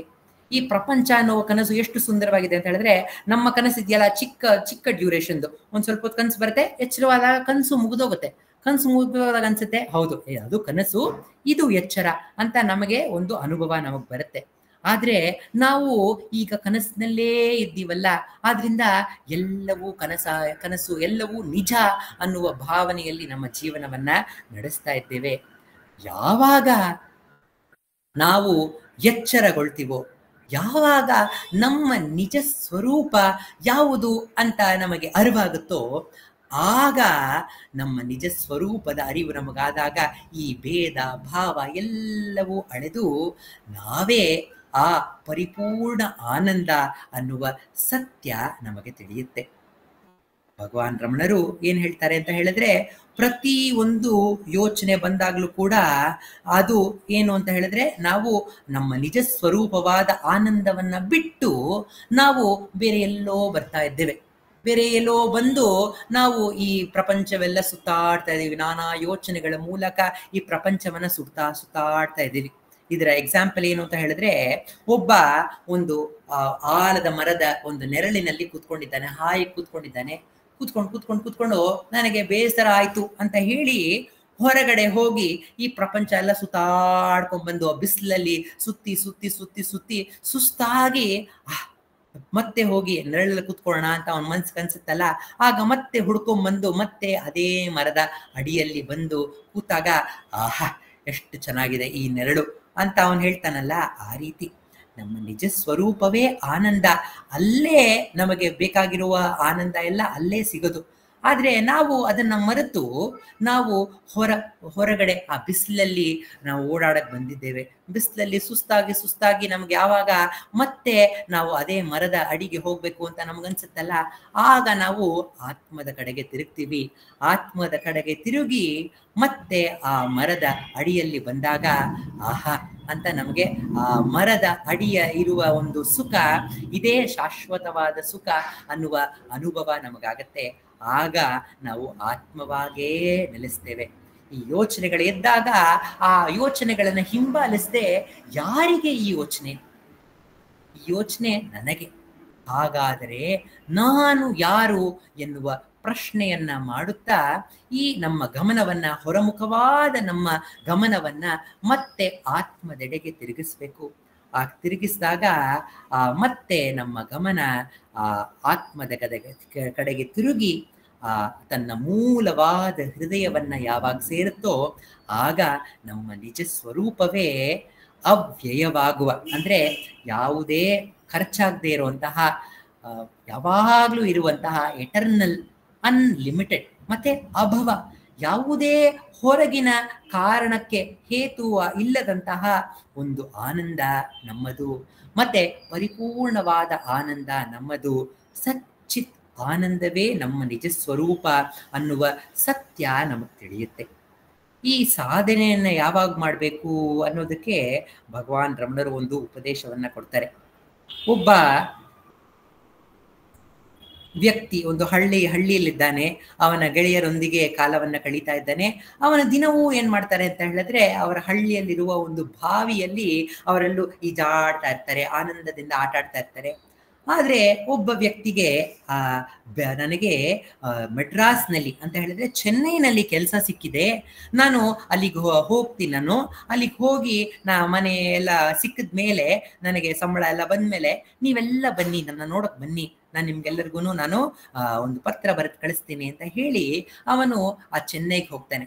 ಚೆನ್ನೈನಲ್ಲಿ ಆನಂದದಿಂದ ನನ್ನ ಗೆಳೆಯರೆಲ್ಲ ಬಂದಾಗ ಇಲ್ಲಿರುವ ಒಂದು ಆ ಸಮುದ್ರ ಇದೆಯಲ್ಲ, ಆ ಸಮುದ್ರ ಕರ್ಕೊಂಡ್ ಬರ್ಬೇಕು ಅಂತ ಆಸೆಯಿಂದ ಕಾಯ್ತಾ ಇರ್ತಾನೆ. ಮತ್ತೆ ಪತ್ರವನ್ನ ಬರೀತಾನೆ, ನಾನೀಗ ಎಲ್ಲ ಸೆಟ್ಲ್ ಆಗಿದ್ದೇನೆ ಚೆನ್ನೈನಲ್ಲಿ, ಬನ್ನಿ ನೀವು ಬಂದು ಆನಂದದಿಂದ ನೀವು ನನ್ನ ಜೊತೆಲಿ ಇರಿ, ಕೆಲವು ದಿನ ಇದು ಸುತ್ತಾಡೋಣ ಅಂತ ಹೇಳಿ ತನ್ನ ಗೆಳೆಯರಿಗೆ ಪತ್ರವನ್ನ ಬರೀತಾನೆ. ಅದೇ ರೀತಿ ಅವರೆಲ್ಲ ಪ್ಲಾನ್ ಮಾಡಿಕೊಂಡು ಒಂದು ದಿನ ಅವನ ಮನೆಗೆ ಸೇರ್ತಾರೆ. ಮನೆಗೆ ಬಂದು ಅವನು ತುಂಬಾ ಆನಂದದಿಂದ ಚೆನ್ನೈ ಸುತ್ತ ಎಲ್ಲ ಜಾಗಗಳನ್ನ ತೋರಿಸ್ಕೊಂಡು ಬಂದು ಕೊನೆಗೆ ಸಮುದ್ರ ತೀರಕ್ಕೆ ಬರ್ತಾನೆ. ಸಮುದ್ರ ತೀರಕ್ಕೆ ಬಂದು ಅವನು ಹೇಳ್ತಾನೆ, ನನಗೆ ಈ ಸಮುದ್ರ ನೋಡಿದಾಗ್ಲೆಲ್ಲಾನು ನಾವೆಲ್ಲ ಈಜ್ತಾ ಇದ್ದೇವಲ್ಲ, ನಮ್ಮ ಆ ಒಂದು ಬಾವಿಯ ನೆನಪಾಗ್ತಾ ಇದೆ, ಬನ್ನಿ ಮತ್ತೆ ಆ ರೀತಿ ಆನಂದದಿಂದ ಈ ಸಮುದ್ರದಲ್ಲಿ ಈಜೋಣ, ಬನ್ನಿ ಬನ್ನಿ ಅಂತ ಕರೆದಾಗ ಅವನ ಗೆಳೆಯರೆಲ್ಲ ಹೇಳ್ತಾರೆ, ಇಲ್ಲ ಒಂದ್ ಸ್ವಲ್ಪ ಹೊತ್ತು ಆಗ್ಲಿ ಆಮೇಲೆ ಈಜೋಣ ಅಂತ ಹೇಳಿ ಅಲ್ಲಿ ಚುರುಮುರಿ ತಿಂತಾರೆ. ಅದಾದ ನಂತರ ಬನ್ನಿ ಈಗಲಾದ್ರೂ ಹೋಗಿ ಈಜೋಣ ಅಂತ ಹೇಳಿದ್ರೆ, ಬೇಡ ಇನ್ನೊಂದು ಸ್ವಲ್ಪ ಹೊತ್ತು ಕಾಯೋಣ. ಆ ಕಾಯುವ ಸಮಯದಲ್ಲಿ ಅಲ್ಲಿ ಹೋಗಿ ಒಂದು ಹಾರ್ಸ್ ರೈಡಿಂಗ್ ಇದೆ, ಆ ಹಾರ್ಸ್ ಮೇಲೆ ಕೂತ್ಕೊಂಡು, ಕುದುರೆ ಮೇಲೆ ಕೂತ್ಕೊಂಡು ಒಂದು ಸವಾರಿ ಮಾಡ್ಕೊಂಡ್ ಬರೋಣ ಅಂತ ಹೇಳಿ ಸವಾರಿ ಮಾಡ್ತಾರೆ. ಇನ್ನು ಹೋಗೋಣ ಬನ್ನಿ ಅಂತ ಇವರು ಚೆನ್ನೈಗಿಲ್ಲದಂತಹ ಆ ಗೆಳೆಯ ಹೇಳ್ತಾ ಇದ್ದಾನೆ. ಏನೋ ಒಂದು ಕಾರಣವನ್ನ ನೀಡಿ ಮುಂದೂಡ್ತಾ ಇದ್ದಾರೆ. ಆಗ ಗೆಳೆಯ ಕೇಳ್ತಾನೆ, ಏನು ನಿಮ್ಮ ಸಮಸ್ಯೆ, ಯಾತಕ್ಕೆ ಆಮೇಲೆ ಹೋಗೋಣ ಅಂತ ಇದ್ದೀರಲ್ಲ, ಬನ್ನಿ ಆನಂದದಿಂದ ಈಜೋಣ ಈ ಒಂದು ಸಮುದ್ರದಲ್ಲಿ ಅಂತ ಹೇಳಿದಾಗ ಅವ್ರ ಗೆಳೆಯರು ಹೇಳ್ತಾರೆ, ನಾವು ಈ ಸಮುದ್ರ ಅಲೆಗಳೆಲ್ಲ ತುಂಬಾ ಬರ್ತಾ ಇದೆ, ಸಮುದ್ರದ ಅಲೆಗಳೆಲ್ಲ ನಿಲ್ಲಲಿ, ಆಮೇಲೆ ನಾವು ಈಜಕ್ಕೆ ಹೋಗೋಣ ಅಂತ ಕಾಯ್ತಾ ಇದ್ದೇವೆ ಅಂತ ಹೇಳಿದಾಗ ಅವನ ಗೆಳೆಯ ನಕ್ಕು ಹೇಳ್ತಾನೆ, ಅಯ್ಯೋ ಗೆಳೆಯರೇ, ಎಂತ ಮೂಡ್ರಿ ನೀವು, ಇದು ನಮ್ಮ ಹಳ್ಳಿಯ ಬಾವಿ ಅಲ್ಲ, ಇದರಲ್ಲಿ ಸಮುದ್ರ ಅಂತ ಹೇಳಿದ್ರೆ ಅಲೆಗಳು ಬರ್ತಾನೇ ಇರುತ್ತೆ, ಹೋಗ್ತಾನೇ ಇರುತ್ತೆ. ನಾವು ಆ ಅಲೆಯ ಜೊತೆಯಲ್ಲಿ ನಾವು ಈಜಲು ಕಲಿಬೇಕು. ಅಲೆಗಳು ಬಂದಾಗ ನಾವು ಅಲೆಯ ಬುಡಕ್ಕೆ ಹೋಗಿ ನಾವು ಅದಕ್ಕೆ ಒಂದು ಧುಮುಕಿಯನ್ನ ಹಾಕಿ ಡೈವನ್ನ ಮಾಡಿ ನಾವು ನಮ್ಮ ಈಜಾಟವನ್ನ ಮುಂದುವರಿಸ್ಬೇಕು. ಅಲೆಗಳು ಬರ್ತಲೇ ಇರುತ್ತೆ, ಆದ್ರೆ ನಾವು ಅದರ ನೀರಿನಲ್ಲಿ ನಾವು ಆನಂದವನ್ನ ಪಡಬೇಕು ಅಂತ ಆ ಗೆಳೆಯ ಹೇಳ್ಕೊಟ್ಟದ ರೀತಿನಲ್ಲಿ ಭಗವಾನ್ ರಮಣರು ಹೇಳ್ತಾರೆ, ಈ ನಮ್ಮ ಮನಸ್ಸಿನಲ್ಲಿ ಯೋಚನೆಗಳೆಂಬ ಅಲೆಗಳು ಬರ್ತಾನೇ ಇದೆ.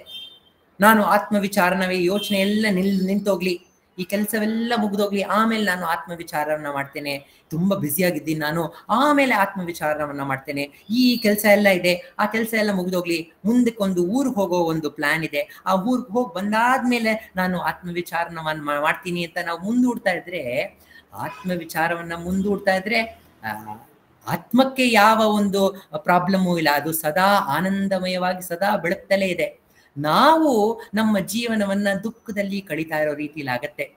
ಅದರ ಬದಲು ನಾವು ಯಾವುದೇ ಕೆಲಸವನ್ನ ಮಾಡ್ತಾ ಇರಲಿ, ಯಾವುದೇ ಒಂದು ಸ್ಥಿತಿಯಲ್ಲಿ ನಮ್ಮ ಮನಸ್ಸು ಇರಲಿ, ಯಾರಿಗೆ ಈ ಯೋಚನೆ ಅಂತ ಹೇಳಿ ಆ ಅಲೆಗಳ ಬುಡಕ್ಕೆ ನಾವು ಒಂದು ಡೈವನ್ನ ಮಾಡ್ತಾ ಆ ಬುಡಕ್ಕೆ ಹೋಗಿ ಆ ನೀರಿನಲ್ಲಿ ಈಜುವುದೇ ಈ ಆತ್ಮವಿಚಾರ.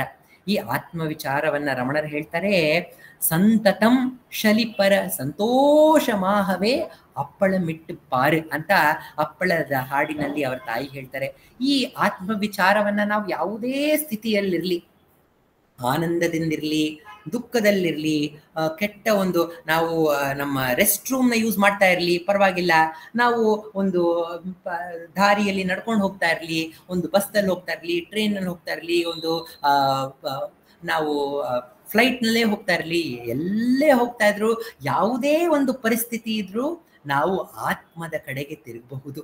ನಾವು ಹೊರಗಿನ ವಿಷಯ ಯಾವುದರ ಒಂದು ಚೇಂಜು ಮಾಡೋಕ್ಕಾಗೋದಿಲ್ಲ, ಅದೆಲ್ಲ ಪ್ರೀ ಡೆಸ್ಟಿನ್, ಏನಾಗ್ಬೇಕಂತ ಇದೆಯೋ ಅದೆಲ್ಲ ಆಗೇ ತೀರುತ್ತೆ. ಆದ್ರೆ ಭಗವಾನ್ ರಮಣರು ಹೇಳ್ತಾರೆ, ಯಾವುದು ಆಗ್ಬೇಕಂತ ಇದೆಯೋ ಅದರ ಯಾವ ಒಂದು ಚೇಂಜು ಮಾಡಕ್ಕಾಗೋದಿಲ್ಲ. ಆದ್ರೆ ನಮಗಿರುವ ಒಂದೇ ಫ್ರೀ ವಿಲ್, ಒಂದೇ ಸ್ವಾತಂತ್ರ್ಯ ಏನು ಅಂತ ಹೇಳಿದ್ರೆ, ನಮ್ಮ ಆತ್ಮದ ಕಡೆಗೆ ತಿರುಗೋದು ಮಾತ್ರ ನಮ್ಮ ಕೈನಲ್ಲಿದೆ. ಯಾವುದೇ ಒಂದು ಪರಿಸ್ಥಿತಿ ಇದ್ರೂ, ಎಲ್ಲೇ ಇದ್ರೂ ನಾವು ಆತ್ಮದ ಕಡೆಗೆ ತಿರುಗಬೇಕು, ಆತ್ಮದಲ್ಲೇ ನಾವು ನೆಲೆಸಬೇಕು. ನಮ್ಮ ನಿಜ ಸ್ವರೂಪ ಏನು ಅಂತ ನಾವು ತಿಳ್ಕೊಂಡಾಗ ಆಗ ನಮ್ಮ ಜೀವನವೇ ಆನಂದಮಯವಾಗುತ್ತೆ. ರಮಣರ ರೀತಿಯಲ್ಲಿ ನಾವು ಕೂಡ ಆನಂದದಿಂದ ಎಲ್ಲವೂ ಆ ಭಗವಂತನ ಲೀಲೆಯೇ, ಎಲ್ಲವೂ ಈ ಒಂದು ಭಗವಂತನ ಒಂದು ಕಲ್ಪನೆಯೇ. ಎಚ್ಚರವಾದಾಗ ನಾವೆಲ್ಲರೂ ಬ್ರಹ್ಮ ಸ್ವರೂಪರೇ ಅನ್ನುವ ಸತ್ಯವನ್ನ ತಿಳ್ಕೊಂಡಾಗ ನಮ್ಮ ಜೀವನ ನಿಜವಾಗಲೂ ಆನಂದ ಲೀಲಾ ಆಗತ್ತೆ. ರಮಣರ ಲೀಲೆಯಂತೆ ನಮ್ಮ ಜೀವನವು ಆನಂದ ಲೀಲವಾಗತ್ತೆ. ಈ ಆನಂದ ಮಾರ್ಗವನ್ನ ನಮಗೆ ತಿಳಿಸಲು ಭಗವಾನ್ ರಮಣರು ನಮ್ಮ ಜೀವನಕ್ಕೆ ಬಂದಿದ್ದಾರೆ. ಆ ಭಗವಾನ್ ರಮಣರು ನಮ್ಮ ಜೀವನಕ್ಕೆ ಬಂದಿರುವ ಈ ಅವಕಾಶವನ್ನ ಬಿಡದೆ ಭಗವಾನ್ ರಮಣರ ಮೇಲೆ ಪರಿಪೂರ್ಣ ನಂಬಿಕೆಯನ್ನ ಇಟ್ಟು ಅವರ ಮಾರ್ಗದಲ್ಲಿ ಆನಂದದಿಂದ ಸಾಗೋಣ. ಭಗವಾನ್ ರಮಣರು ಹೇಳಿದ್ದಾರೆ, ಪಡೆಯೋದೇನೂ ಇಲ್ಲ, ನಿಜ ಸ್ವರೂಪ ಆಗಲೇ ಆನಂದ. ನಾವೇನನ್ನು ಕಳ್ಕೋಬೇಕು ಅಂತ ಹೇಳಿದ್ರೆ, ಈ ಒಂದು ನಮ್ಮ ನಿಜವಾದ ಆನಂದದಿಂದ ಯಾವುದೋ ಒಂದು ವಸ್ತು ನಮ್ಮನ್ನ ತಡೆ ಹಿಡಿತಾ ಇದೆಯಲ್ಲ, ಯಾವುದೋ ಒಂದು ವಿಘ್ನ ತಡೀತಾ ಇದೆಯಲ್ಲ, ಆ ವಿಘ್ನವನ್ನ ನಾವು ನಿವಾರಿಸಿದ್ರೆ ನಮ್ಮ ನಿಜ ಸ್ವರೂಪವೇ ಆನಂದ ಅನ್ನುವ ಸತ್ಯ ನಮಗೆ ತಿಳಿಯುತ್ತೆ. ನಾವು ಆಗಲೇ ಆ ಆನಂದ ವಸ್ತುವಾಗಿದ್ದೇವೆ. ಅದನ್ನ ತಿಳಿಯುವುದೊಂದೇ, ಅದನ್ನ ಅರಿಯುವುದೊಂದೇ ನಾವು ಮಾಡಬೇಕಾಗಿರೋ ಕೆಲಸ ಅಂತ ಭಗವಾನ್ ರಮಣರು ಸುಂದರವಾಗಿ ಸರಳವಾಗಿ ನಮಗೆ ತಿಳಿಸಿದ್ದಾರೆ.